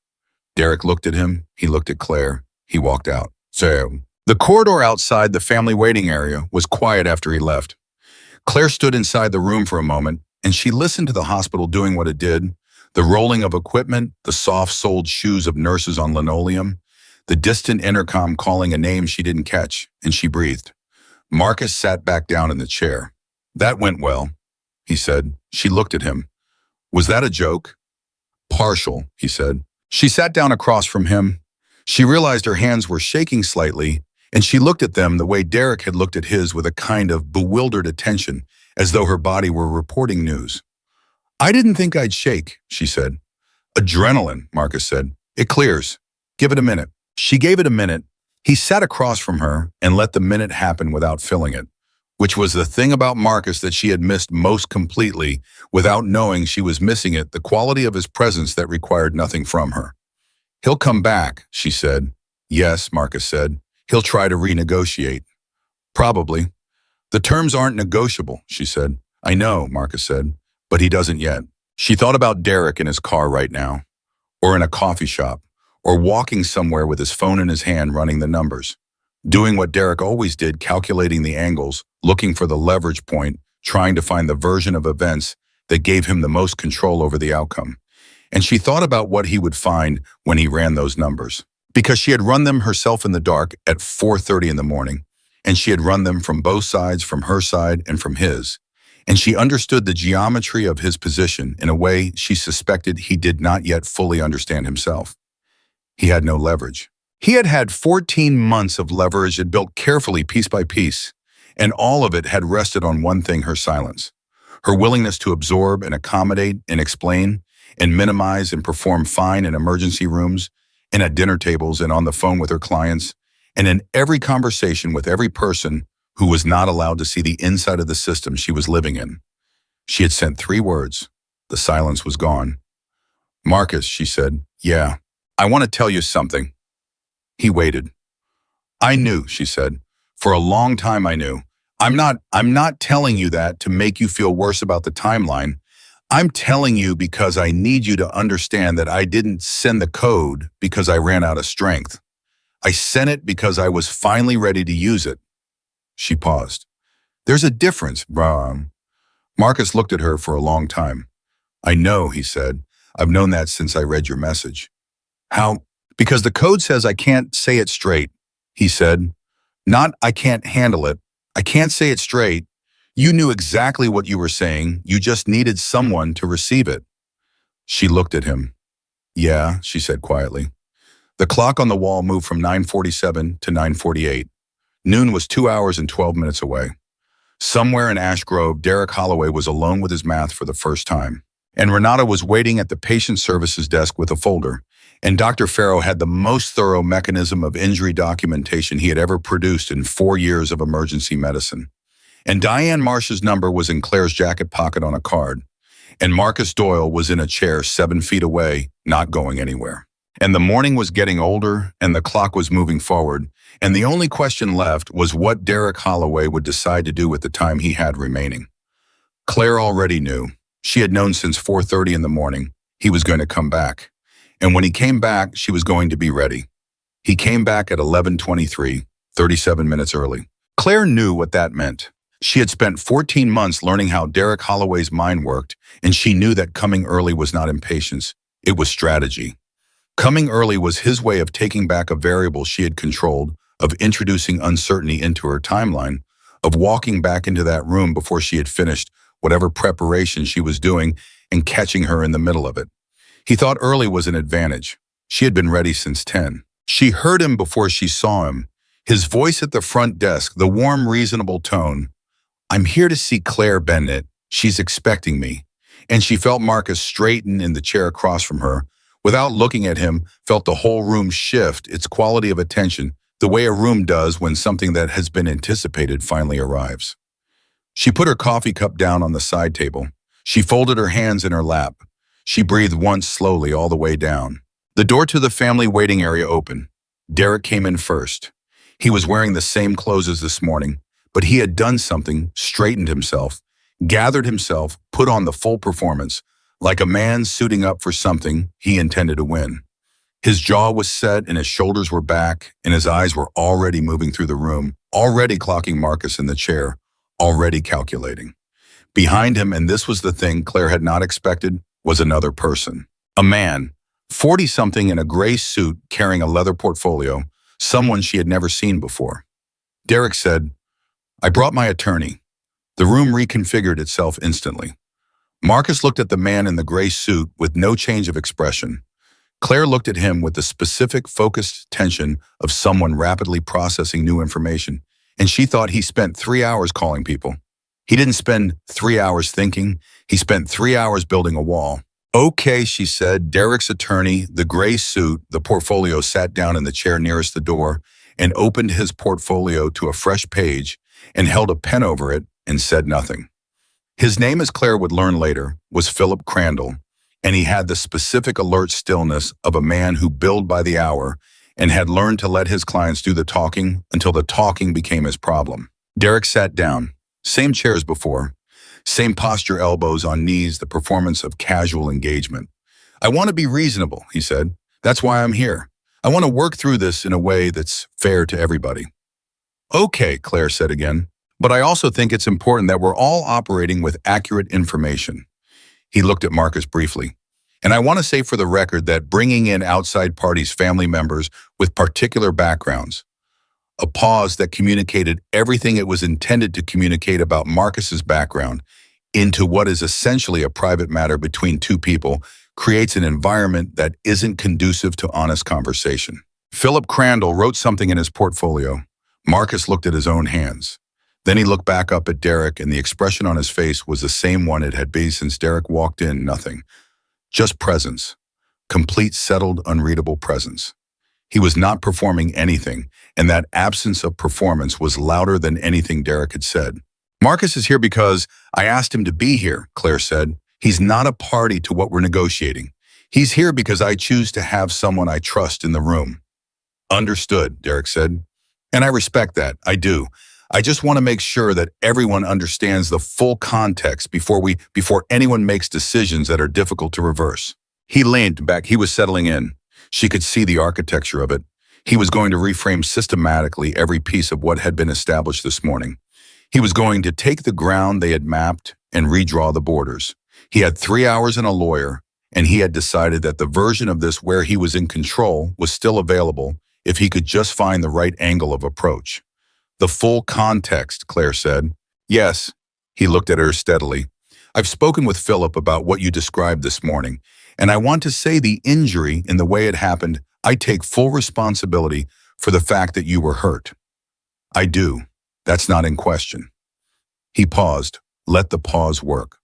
But there are questions about characterization, about whether what happened represents what you're describing, a pattern, a deliberate system, or whether it represents a moment. A terrible moment, one I'm not proud of in a relationship that has also had. Derek, she said. He stopped. I'm going to stop you there, she said. He waited. I want you to look at something, she said. She reached into her jacket pocket and she took out a folded sheet of paper and she unfolded it and she set it on the table between them and she watched Derek's eyes drop to it before he could stop them. That involuntary downward pull that happens when something appears in front of you that might be important. He looked at it. His face didn't change, but something behind his face changed. She knew that room well enough to see into it. That, she said, is a summary of Dr. Farrow's clinical documentation from Tuesday. The fracture mechanism, the bruising pattern, the specific medical language for what the injury indicates about how it occurred. She paused. Renata, the patient advocate, prepared it this morning. She also attached a note about the documentation process under state injury reporting guidelines. Another pause. It's a very thorough document. Philip Crandall had stopped writing. He was looking at the paper on the table. Can I, he started. You can look at it, Claire said. That's why I put it on the table. Crandall reached for it. He read it. His expression did the thing that lawyers' expressions do when they are reading something that changes the shape of the room. It went carefully, professionally neutral, the specific blankness of someone managing a reaction in real time. He set it back down. He leaned toward Derek and said quietly two words that Claire couldn't hear. Derek's jaw tightened. The documentation is thorough, Derek said. I understand that, and I'm not disputing what happened physically. I'm disputing the narrative being built around it. What narrative? Claire said. The narrative that he stopped, started again. That this is who I am, that I'm some kind of predator, that what happened between us is a pattern of deliberate harm. His voice had developed something she hadn't heard in it before. Not quite emotion, but adjacent to it. The particular texture of a person who has told a story about themselves so many times and so completely that when the story is challenged, something that feels like genuine injury occurs. I know I made a mistake, a serious one, but that doesn't make me the person you're describing. The room was quiet. Marcus shifted his weight, and then he did something that surprised everyone in the room, including Claire. He spoke. I'm going to say one thing, Marcus said. His voice was quiet and even and carried the weight of something that had been held for a long time. One thing and then I'm done. He looked at Derek. I drove 300 miles last night. I didn't sleep. I got here at 4:30 in the morning and I sat in a diner for 2 hours and I drank bad coffee and I read a file about you. He paused. I've known men like you. I've known quite a few of them over 22 years. And the thing that all of them have in common, the one thing that every single one of them shares, is that they genuinely believe their own story. He held Derek's gaze with the flat, clean steadiness of a man who had earned the right to say exactly this much and knew it. You believe you're a man who made a mistake, and that belief is going to protect you from understanding what you actually are until the day it doesn't anymore. He sat back. That's all I've got. Silence. Philip Crandall was looking at Marcus with the expression of a man who had walked into a room expecting one kind of conversation and found himself in another kind entirely. Derek looked at Marcus for a long moment. Then he turned back to Claire. Something had shifted in him. Not dramatically, he was too controlled for dramatic shifts, but something small and significant had moved. She could see it in the way he held his own hands, which he was doing again, looking at them the way he looked at them this morning. The interiority, the thing that lived underneath the performance and rarely got air. What exactly does the document say, he said to her. Not belligerent, not maneuvering, just asking. It says what happened, she said, in medical language, with specificity. He looked at Crandall. Crandall said carefully, it's a strong piece of documentation. Strong meaning what? Derek said flatly. Crandall chose his words. Strong meaning that in any formal proceeding, civil or criminal, it would carry significant weight. Derek processed this. She could see him processing it, could see the system running inputs coming. In variables being weighed, the file Gerald had assembled, the documentation, Renata's folder, Marcus in the chair, and whatever number Crandall had already quoted him in the car on the way here, because Crandall had definitely already told him what this was going to cost if it went formal. The written admission, Derek said. Yes, Claire said. Walk me through exactly what it says, what it has to say. It describes what happened Tuesday in your own words, she said. It describes the nature of our relationship accurately, the control, the isolation, the escalation pattern. It's written by you. It confirms that you understand those behaviors to be harmful and that they occurred. And if I write that, then it stays with me, she said. And you get the version where this is over cleanly and you have some future left. His jaw worked. The resignation piece, he said. You mentioned that I resigned publicly. From the Meridian Board and from the Community Foundation, she said, both carry your name visibly. Both give you ongoing proximity to circumstances where your behavior patterns would have access to more people. Philip Crandall made a small sound, not words, just a sound that said, that's going to be a point of contention. That's a significant professional consequence, Derek said. Yes, she said, and you have the standing to require it because I don't require it, she said. I'm offering it as part of the second version. The first version doesn't include me making any particular demands of you at all. The first version is just Diane Marsh and the documentation and the timeline it creates. She paused. What I'm offering you is the ability to make choices right now that shape what the next 10 years of your life look like. I'm not requiring anything. I'm offering you options. He stood up, not aggressively. He just needed to be standing. She could see that needed the physical movement of being on his feet to process what was happening to him. He walked to the window on the far side of the room, and he stood there with his back to them for a long moment. Crandall watched him. Marcus watched him. Claire watched him, and she felt strange, as it was something close to sorrow. Not for him, not for Derek Holloway, who had broken her arm and built a system around her life, and done to Sandra Chu whatever he had done to Sandra Chu, but for the distance between what a person could be and what this particular person had chosen to be, and for the fact that he genuinely could not see that distance. Marcus had said it, he believed his own story. And standing at that window with his back to the room, he was somewhere in the territory of understanding that his story wasn't the one that was going to be told about him. She felt sorrow for that the way you feel sorrow for something inevitable. Not enough to change anything, just enough to recognize it. He turned around. I want modifications, he said. Tell me, she said. The admission document, I want language that frames Tuesday as the culmination of a mutual breakdown, not a one-directional pattern. No, she said. Claire. No, she said again. What happened was not mutual. The document describes what happened accurately. I'm not negotiating the accuracy. His eyes went to Marcus for a fraction of a second. Marcus was looking at his hands again. The resignation timeline, Derek said. 30 days is not sufficient. These are positions I've held for 45 days, Claire said. He blinked. He had expected more resistance. 45 days, she repeated. That's my modification. That's all. Crandall wrote something. Derek absorbed this. She could see him taking inventory what he'd asked for, what he'd gotten, what the shape of the agreement looked like from where he was standing. She had given him one thing, one small thing, just enough to let him feel that he had not simply capitulated, that there had been some negotiation, some back and forth, some version of him exercising agency in the room.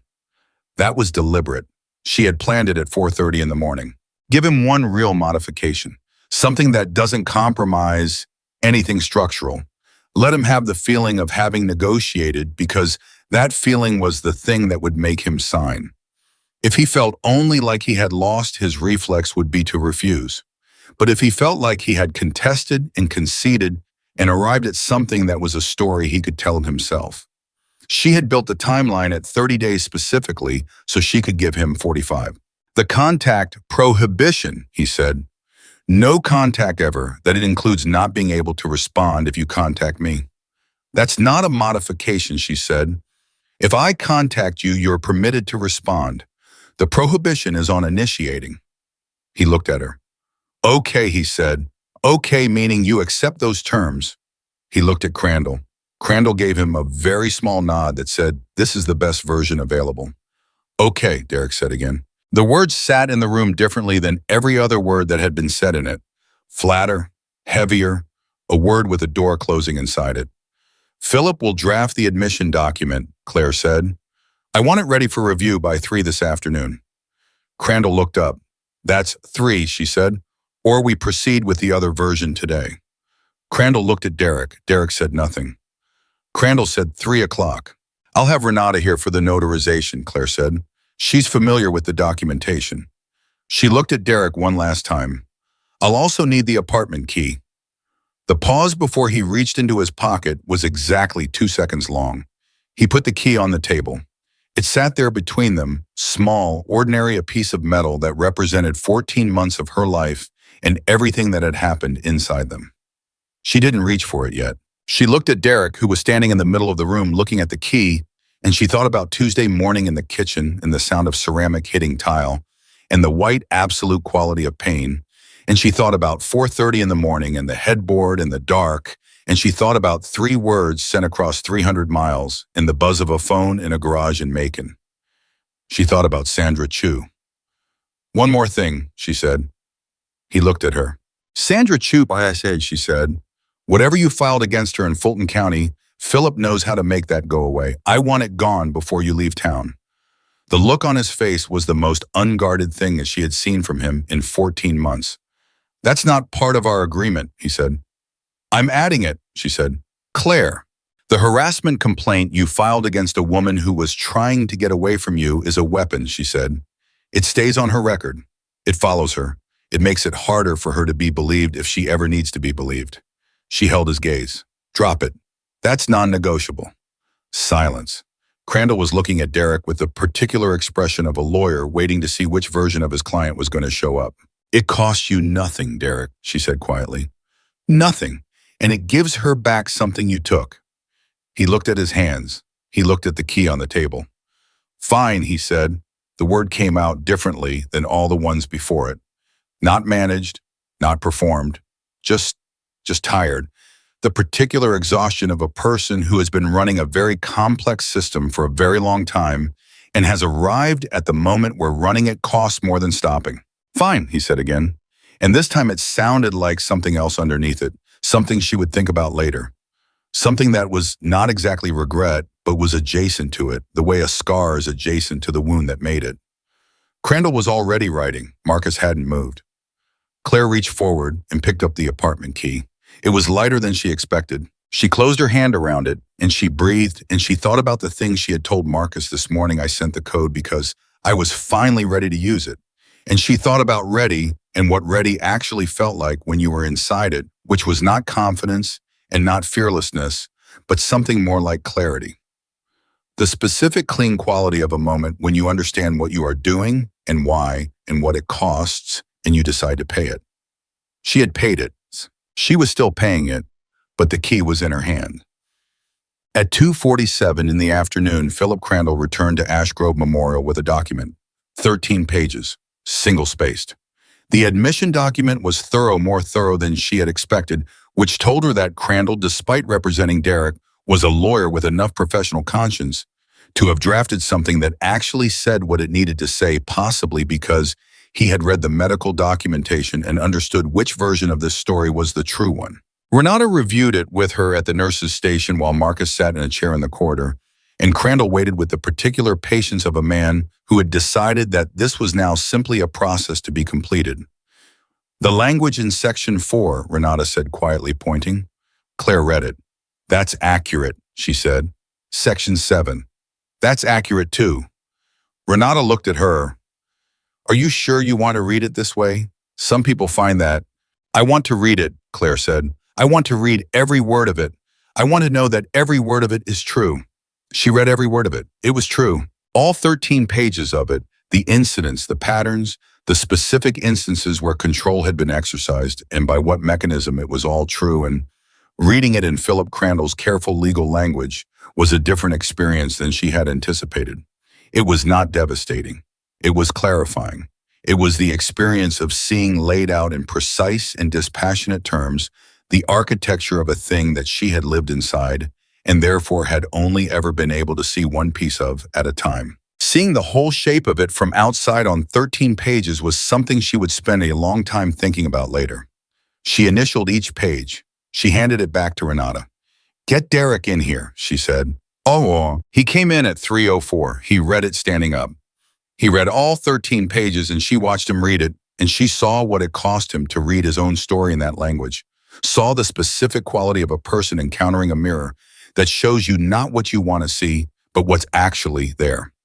When he finished, he set it on the table. He looked at the pen Renata held out. He looked at Claire. "This is the end of it," he said. "Yes," she said. "No further contact, no further action." "If you hold to the terms," she said. "Yes." He picked up the pen. He signed, page by page, all 13. Renata witnessed each signature. The notary she had arranged a woman from the hospital's administrative office who had done this before, who had the particular steady neutrality of someone who witnessed important documents for a living, stamped each page. When it was done, Derek put the pen down. He didn't look at Marcus. He didn't look at Renata. He looked at Claire, and the look was the most undecorated thing she had seen from him in 14 months. No performance, no management, just a man who had arrived at the end of something and was still trying to understand how he'd gotten there. "I'm sorry," he said. The two words landed in the room quietly. Claire looked at him. "I know you are," she said. And then, because she needed it to be complete, because she needed to say the thing that was also true, "It doesn't change what happened. But I believe you." He nodded. He picked up his copy of the agreement. He walked out. The door closed behind him. Renata set the witnessed copy down in front of Claire. 13 pages, signed in witness notarized. Claire looked at it. She thought about 14 months. She thought about a Tuesday morning in a kitchen in a mug-hitting tile. She thought about a phone screen in a dark hospital bay and 3 words sent across 300 miles, in the buzz of a phone in a garage, and a man who threw a chair across a room and got on his Harley before the chair had finished moving. She reached for the document. She held it in her hands. From the corridor, Marcus appeared in the doorway. He looked at Renata. He looked at the document in Claire's hands. He looked at his sister. "Done," he said. "Done," she said. He nodded once, the specific economical nod of a man who has completed something he came to complete. He walked into the room. He sat down in the chair beside her. He didn't say anything else. He didn't need to. He was 300 miles from home and had not slept in 30 hours and had thrown a chair across a garage and ridden through the dark for 4 hours and drunk bad coffee at a diner and read a file and sat in a family waiting area and let his sister do everything she needed to do while he was simply steadily, immovably present. He sat beside her, and the room was quiet, and outside the afternoon was moving into evening. And somewhere in Ash Grove, a man was driving toward a future that was considerably smaller than the one he had imagined for himself. And beside her, Marcus Doyle folded his hands on his knees and waited for his sister to tell him what she needed next. The first thing Claire did after Derek walked out was nothing. She sat in the chair with the 13-page document in her hands, and she did absolutely nothing for approximately 90 seconds, which sounds short but was the longest 90 seconds she had experienced in 14 months, because for 14 months she had not been allowed to do nothing. Doing nothing inside Derek Holloway's architecture was always a problem. Inactivity was a variable he didn't control, and variables he didn't control made him reach for the ones he did, which meant that stillness on her part always produced motion on his, and she had learned to stay busy, to stay legible, to stay manageable. Now she sat still. Marcus sat beside her and let her be still. Renata gathered her folder and said quietly, "I'll give you some time," and walked out because Renata had 16 years of knowing when a room needed people in it and when it needed to breathe. Claire looked at the document in her hands. 13 pages, Derek Holloway's signature on each one, neat and controlled, even at the end, even when everything else had stopped being controlled. She thought about that, about the way he had held the pen, the specific deliberateness of each signature, as though even the act of signing his own admission could be performed with enough precision to retain some quality of authority. She thought it was probably the most honest thing she had ever seen him do, and it had taken losing everything for him to do it without managing it. She set the document on the table in front of her. I need to call someone, she said. Marcus looked at her. Who's Sandra Chu? He was quiet for a moment. You have her number. Gerald put it in the file, she said. I saw it this morning. I didn't say anything because I didn't want to complicate what we were doing. But now, she stopped. She went to Portland and went quiet. That means she's still carrying it. She doesn't know the complaint was dropped. She doesn't know any of this happened today. Marcus reached into his pocket. He handed her his phone already open to the file Gerald had sent, already navigated to the contact information. She looked at him. You thought of it too, she said. Since this morning, he said. She took the phone. She looked at Sandra Chu's number for a moment, a Portland area code, a number that probably had a woman on the other end who had moved 3,000 miles and gone quiet and was still on some level waiting to find out if the story about her was going to be the one people believed. Claire pressed call. It rang 3 times. Then a voice careful and neutral, the voice of someone who had learned to answer unknown numbers without giving anything away before they knew who was asking. Hello? Sandra, Claire said. My name is Claire Bennett.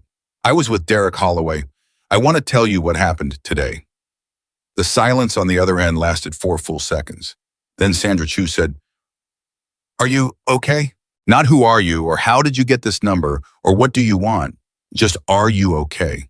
And that question, the specific shape of it, the instinct behind it, the way a woman who knew what Derek Holloway was capable of asked first about safety, undid something in Claire's chest that had been held tight since Tuesday morning.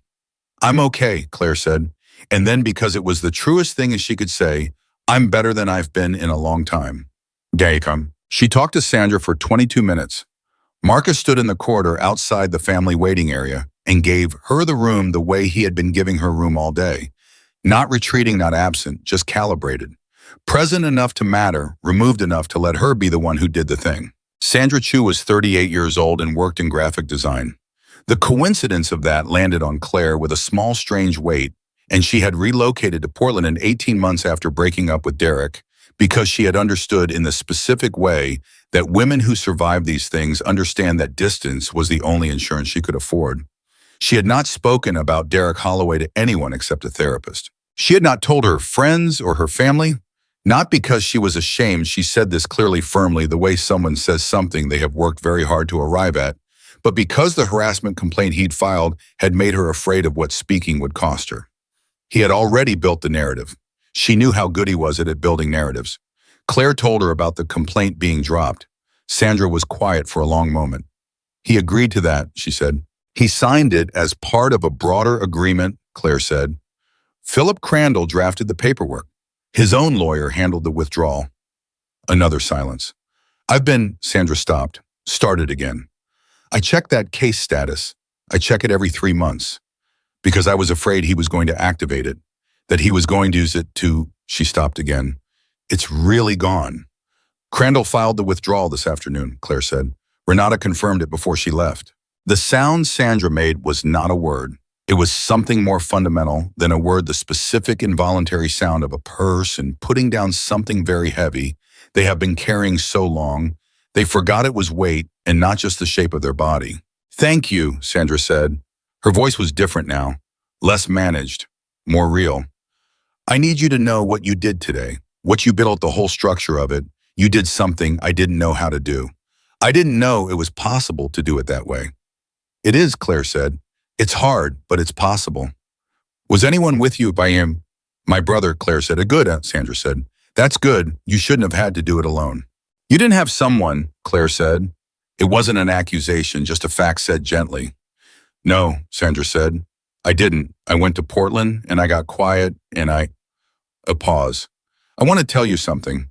I want to tell you that I've done a lot of work. The quiet wasn't only fear. Some of it was building. Some of it was figuring out who I was without the system running. She paused again. I'm okay now. I want you to know I'm okay. I'm glad, Claire said, and she meant it completely. When she hung up, she sat with Marcus's phone in her hand for a long moment. Then she called Diane Marsh. Joab. Diane Marsh picked up on the second ring with the brisk efficiency of a woman who had been in the business of consequence long enough that even her phone manner had lost all unnecessary soft tissue. Renata called me, Diane said before Claire could speak. I've been expecting you. I have a notarized admission document, Claire said. 13 pages, signed today. A pause. Is it thorough? Crandall drafted it. Philip Crandall. Diane's voice shifted slightly, the specific shift of a professional, encountering a piece of information that changes the value calculation. Derek Holloway's own attorney drafted a thorough admission document. Yes, Diane was quiet for a moment. That's either very good lawyering on Crandall's part or very bad judgment on Holloway's. Either way, it's useful to you. That's what I understood, Claire said. I want to see it, Diane said. Can you come in tomorrow morning? Yes. 8:30, Diane said, and bring the medical documentation. All of it. I have it. Good. A brief pause. Miss Bennett, what you did today, the structure of what you built, I've been doing this for 20 years, and I want to say that very few people in your situation think to do what you did. Most people are just trying to survive the immediate moment. You thought 3 moves ahead. Claire thought about 4:30 in the morning, about a headboard in a dark room and a man breathing steadily on the other side of the bed who thought the previous night had been a reset. I had time to think, she said. 8:30 tomorrow, Diane said. Don't be late. She hung up. Claire looked at Marcus. Okay, she said. Okay, meaning what he said. Okay, meaning I think the immediate part is done. He nodded slowly. What comes next? She thought about the apartment on Caldwell Street, about her things inside it, her equipment, her files, 14 months of a life that had been slowly reorganized around someone else's needs.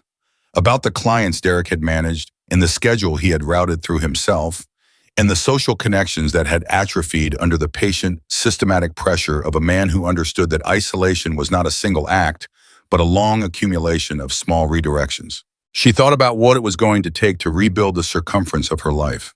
I need to get my things, she said, from the apartment. Marcus was already standing. They went to the apartment at 5:15.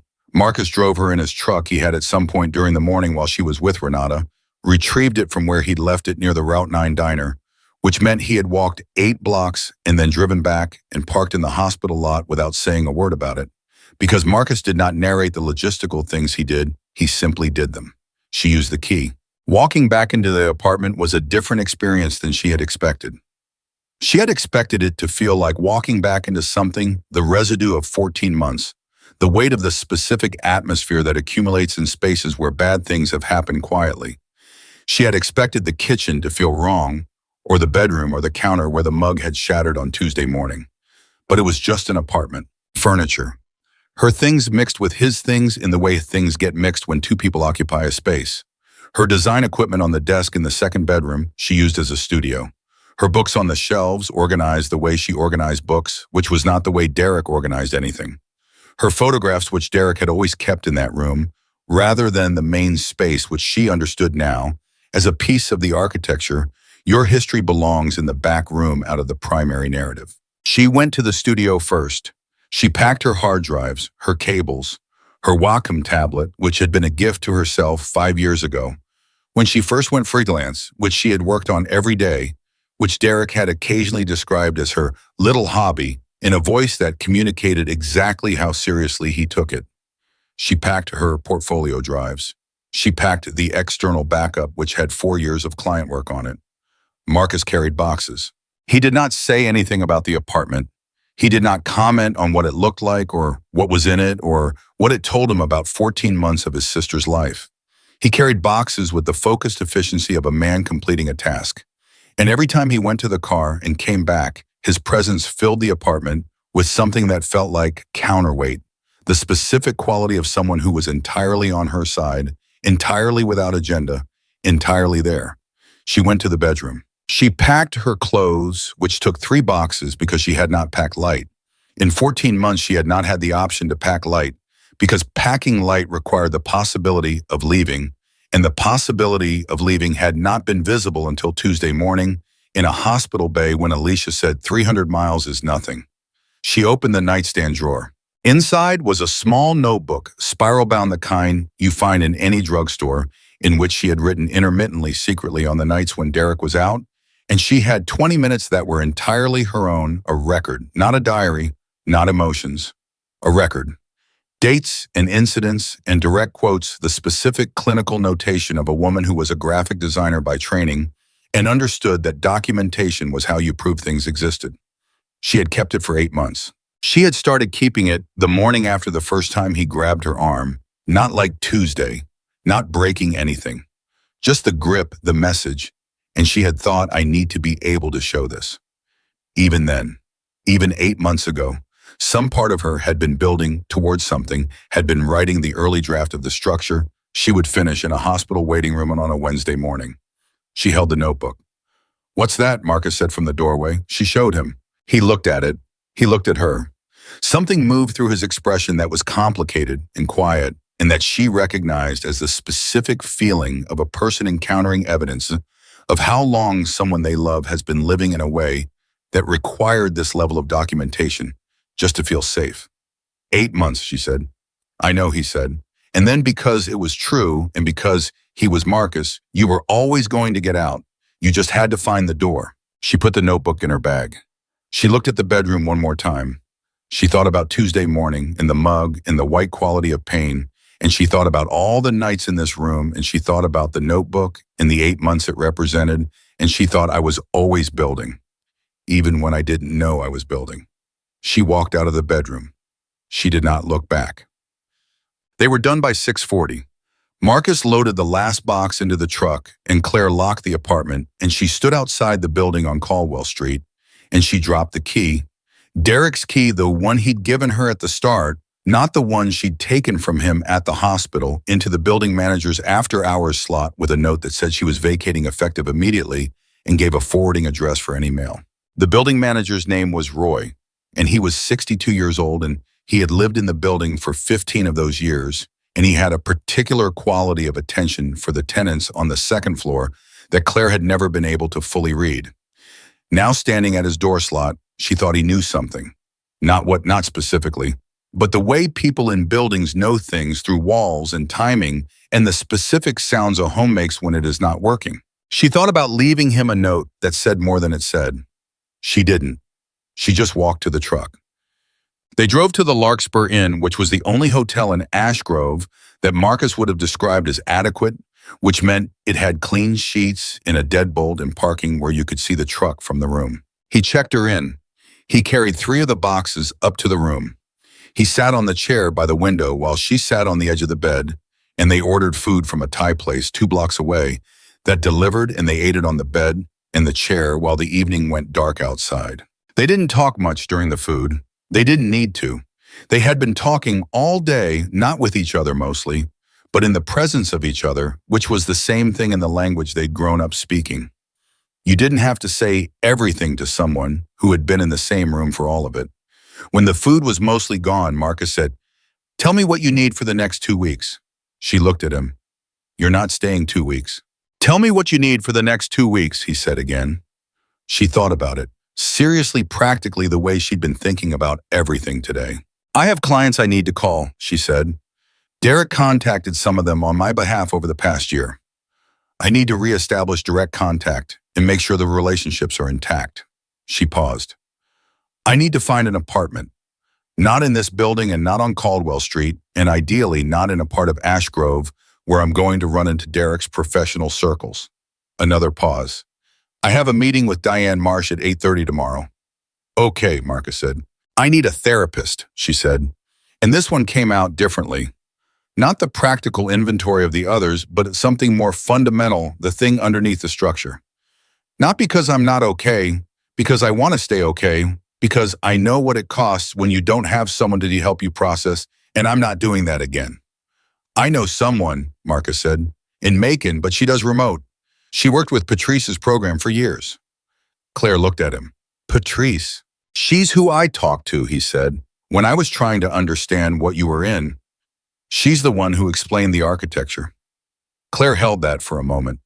The image of Marcus Doyle Wolfback, 44 years old, gray hair, pushed back patch on his back, sitting across from a woman named Patrice in a community center drinking bad coffee, trying to learn how to help his sister.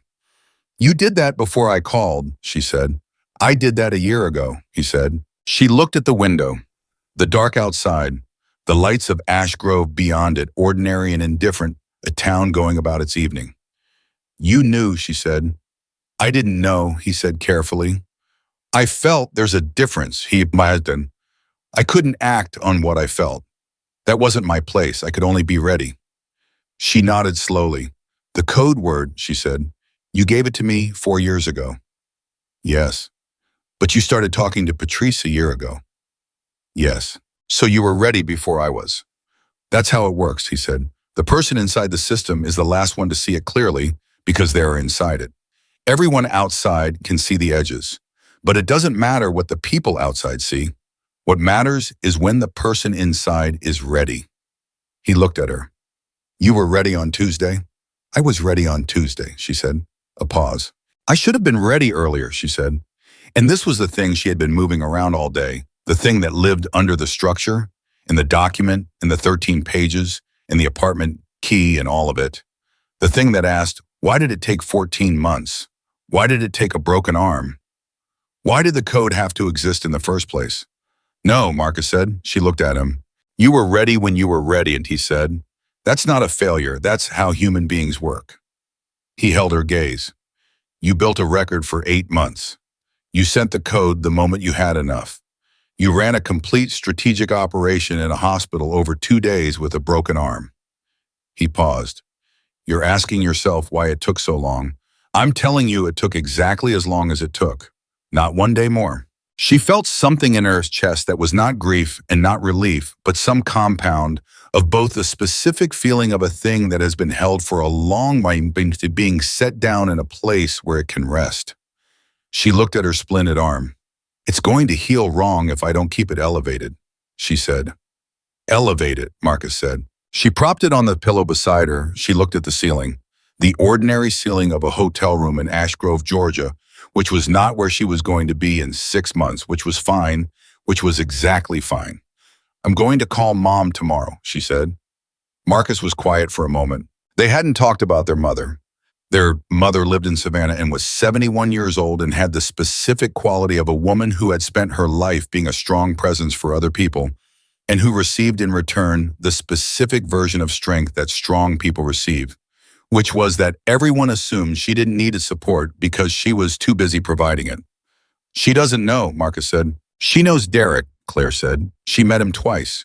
She was polite. She was careful. She told me once that he reminded her a little of, she stopped. Of Dad, Marcus said. She didn't say it like a warning, Claire said. She said it like an observation, but I think she meant it as both. Their father had been gone for 11 years. He had been not what Derek was, not the same shape of it, but something adjacent. Something that lived in the same family of things that occupied a related architecture. And their mother had navigated it for 30 years with the specific combination of love and pragmatism that the situation required and had never described it as navigation, because navigation implied alternatives, and she had not believed in alternatives. Claire had grown up watching that. She had not known she was watching it. She had not known it was going to matter. I'll come with you, Marcus said, when you call her. She'll want to talk to you anyway, Claire said. She's going to be angry that you drove 300 miles in the middle of the night and didn't tell her. I'll take the angry, he said. You always do, she said. A small thing, not quite a smile, but the precursor to one. The specific warming of the air between two people who have shared a long time and know each other's rhythms. They sat in the hotel room and the evening moved around them, and outside Ash Grove continued being a town. Unremarkably the way towns do regardless of what happens inside them. And somewhere in that town, a man named Derek Holloway was in his apartment looking at 45 days in a future that was considerably more defined by consequence than he had ever anticipated.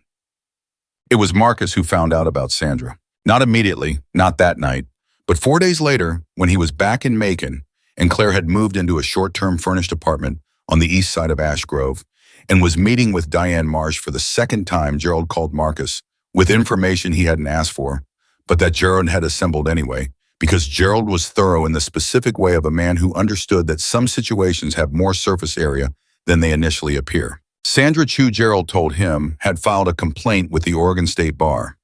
Not against Derek, against the attorney Derek had used to file the original harassment complaint, a man named Weston, since disbarred in Georgia for unrelated matters, who had filed the complaint using documentation that Gerald had reason to believe was partially fabricated. Sandra had been building her own case. for 18 months, quietly in Portland, with no public presence and a therapist and a legal aid organization that specialized in exactly this kind of filing. She had been constructing the architecture of her own response in a different city on the other side of the country, and she had been doing it alone, and she had been nearly ready when Claire called. Claire's call had given her the last piece. The Fulton County complaint being withdrawn voluntarily by Derek's own attorney as part of a documented agreement was the piece that completed Sandra's case, because a withdrawal under those circumstances, combined with Derek's own signed admission, created a pattern that was no longer one woman's word against one man's performance. It was two women, two records, one pattern. Gerald explained this to Marcus in the flat, precise language of a man conveying information. Marcus sat in his garage in Macon with the phone to his ear, and he thought about Claire at 4:30 in the morning, building a structure she thought was about her own situation. He called Claire. She picked up on the second ring. "I just got off with Diane," she said. "I was about to call you." "Gerald told me about Sandra," he said. A pause. "Diane told me too. She's been in contact with Sandra's legal aid organization for 2 days." Another pause. "Marcus, she was already doing it. She was already building. Already doing it. She was already building it. She just needed the piece I had." "I know," he said. "We didn't plan that," Claire said. "I called her because it was the right thing to do. I didn't know she was—" "I know time," he said again. Silence. "Derek didn't just do this to two people," Claire said. Her voice was quiet and certain, the way her voice had been since the family waiting area, since the key on the table, since the door closing behind a man who had finally run out of versions of his own story. "There's someone before Sandra, maybe more than one. Gerald found the HR investigation. There's someone from that at minimum. There's a record somewhere." "Diane's looking," Marcus said. "She told Gerald she thinks there are 3. The weight of that number sat in the air between them. 3 women. 3 separate architectures of control constructed by the same architect in different cities, different years. 3 women who had been selected and managed and isolated, and who had each, in their own way and their own time, found a door. "The document he signed," Claire said. "Diane says it changes what the other cases can do, because he admitted to the pattern in writing, witnessed and notarized." "I know," Marcus said. "He thought he was signing something that would contain this," Claire said. "He thought the document was the wall." And Marcus said, though he already knew, "It was the foundation," she said. He was quiet for a long moment. Then, "You knew that when you asked for it." She was quiet for a moment too. "I knew it might be," she said. "I didn't know for certain. I knew that documentation creates records. I knew that records travel. I didn't know about Sandra being ready. I didn't know about Diane's network. I didn't know," she stopped. "But I knew that silence is the thing that keeps systems running. And a signed document is not silence, whatever it's meant to be." Marcus sat in his garage in Macon, Georgia, and he thought about Patrice in the community center 2 blocks away, who had explained architecture to him over bad coffee. He thought about the code word he had given his sister 4 years ago on a porch in October.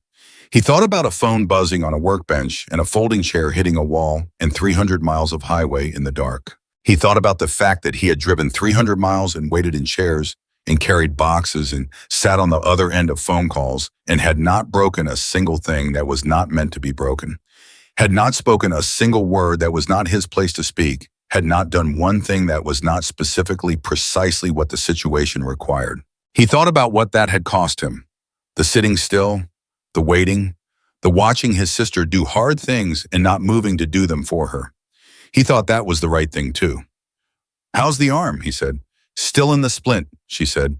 "Pharaoh says 6 weeks minimum. 4 if I'm careful." "Be careful," he said. "I will be." A pause. "Marcus, thank you." "You don't have to." "I know I don't have to," she said. "I want to. You drove 300 miles in the middle of the night, and you sat in chairs, and you let me do it myself, and you were there the whole time." Her voice was even, clear. "That's not a small thing. I know what it costs you to be still when someone you love is in the middle of something hard. I know what you had to hold back." He was quiet. "I know," she said again, softer. "You're my sister," he said. That was all. Just that, the flat, complete simplicity of it. "I know," she said. "Come back soon. I want you to see the new apartment. Next weekend, he said. I'll make dinner, she said. Left-handed, it'll be an adventure. He almost smiled. I'll bring food. She laughed, an actual laugh, small and real. The first one he had heard from her in what felt like a very long time, the specific sound of a person whose laughter has come back to live in their chest after being displaced. He held it. He let it be the last thing he heard before he ended the call, because some sounds are worth being the last thing. 6 weeks later, Claire Bennett sat at her design studio, a room in the new apartment, east side of Ash Grove, 4th floor. No one she knew in the building, a lock she had chosen herself, and she worked. She worked on a project for a client in Atlanta who had found her through her website, which she had rebuilt in the second week of her new apartment, which had been Derek-free since the day she moved in. She worked with her right hand, which was out of the splint and healing on schedule, which still ached at the end of a long day, and probably would for another month, which she considered a fair price for what that arm had bought. The notebook was in the drawer of her desk. She had thought about what to do with it. She had talked about it with Dr. Lena Park, the therapist Marcus had connected her to, who did remote sessions on Tuesday and Thursday afternoons, and who had the specific clean directness of someone who understood that what these situations required was not soft handling, but precise attention. Dr. Park had said, you get to decide what the notebook means. It can be evidence, or it can be history, or it can be something you burn in a parking lot because you need to see it go. You decide. Claire had decided to keep it. Not as evidence, though Diane still had a copy of its contents. Not as a wound to press on. As a record of who she had been in the middle of something hard and what she had done even when she couldn't do the obvious thing, and how long she had been building the door before she walked through it. She kept it because the woman who wrote it deserved to be remembered. Derek Holloway had resigned from the Meridian board on day 39 of the 45. She knew this because Diane had confirmed it, and because it had been noted briefly and without much fanfare in a business publication that covered regional board appointments and departures. The notice said he was leaving to pursue other opportunities. It did not say anything else because the document in Claire's desk drawer said what it needed to say, and that was enough. The Community Foundation resignation had been day 42. She had not contacted him. He had not contacted her. The agreement held the way agreements hold when both parties understand that the alternative is worse, which was not the same as peace, but was close enough to function. Sandra Chu had called 3 weeks after the bar complaint filed. She had called not to update Claire on the case. The case was in Diane's hands and moving at the pace that legal proceedings move, but just to talk. They had talked for an hour about Portland and Ash Grove and graphic design and the specific experience of being a person who has come through something and is in the strange territory on the other side where you are not yet healed, but you are no longer in it. I keep expecting to feel better all at once, Sandra had said. Like there will be a day when I wake up and it will just be over. I don't think it works that way, Claire had said. No, Sandra had said, but I keep expecting it anyway. Me too, Claire had said. They had laughed. They would be friends, not in the way you plan a friendship, but in the way friendships form between people who have stood in the same fire and come out on the same side in exact, real durable. Dr. Park had told Claire in their third session, the goal is not to stop being the person who went through this. The goal is to be a larger person than that experience, to be someone for whom that experience is one true thing, but not the only true thing and not the defining thing. Claire had thought about that for a long time. She thought about it now at her desk with the right hand that was healing, and the notebook in the drawer, and the client project on the screen, and the new apartment around her and Marcus, 300 miles south, who had been at the door 3 weekends running and would probably be at the door the next one too. She thought about what larger meant. She thought about Patrice's community center 2 blocks from a clubhouse in Macon and a man who had gone there a year ago to learn how to be ready.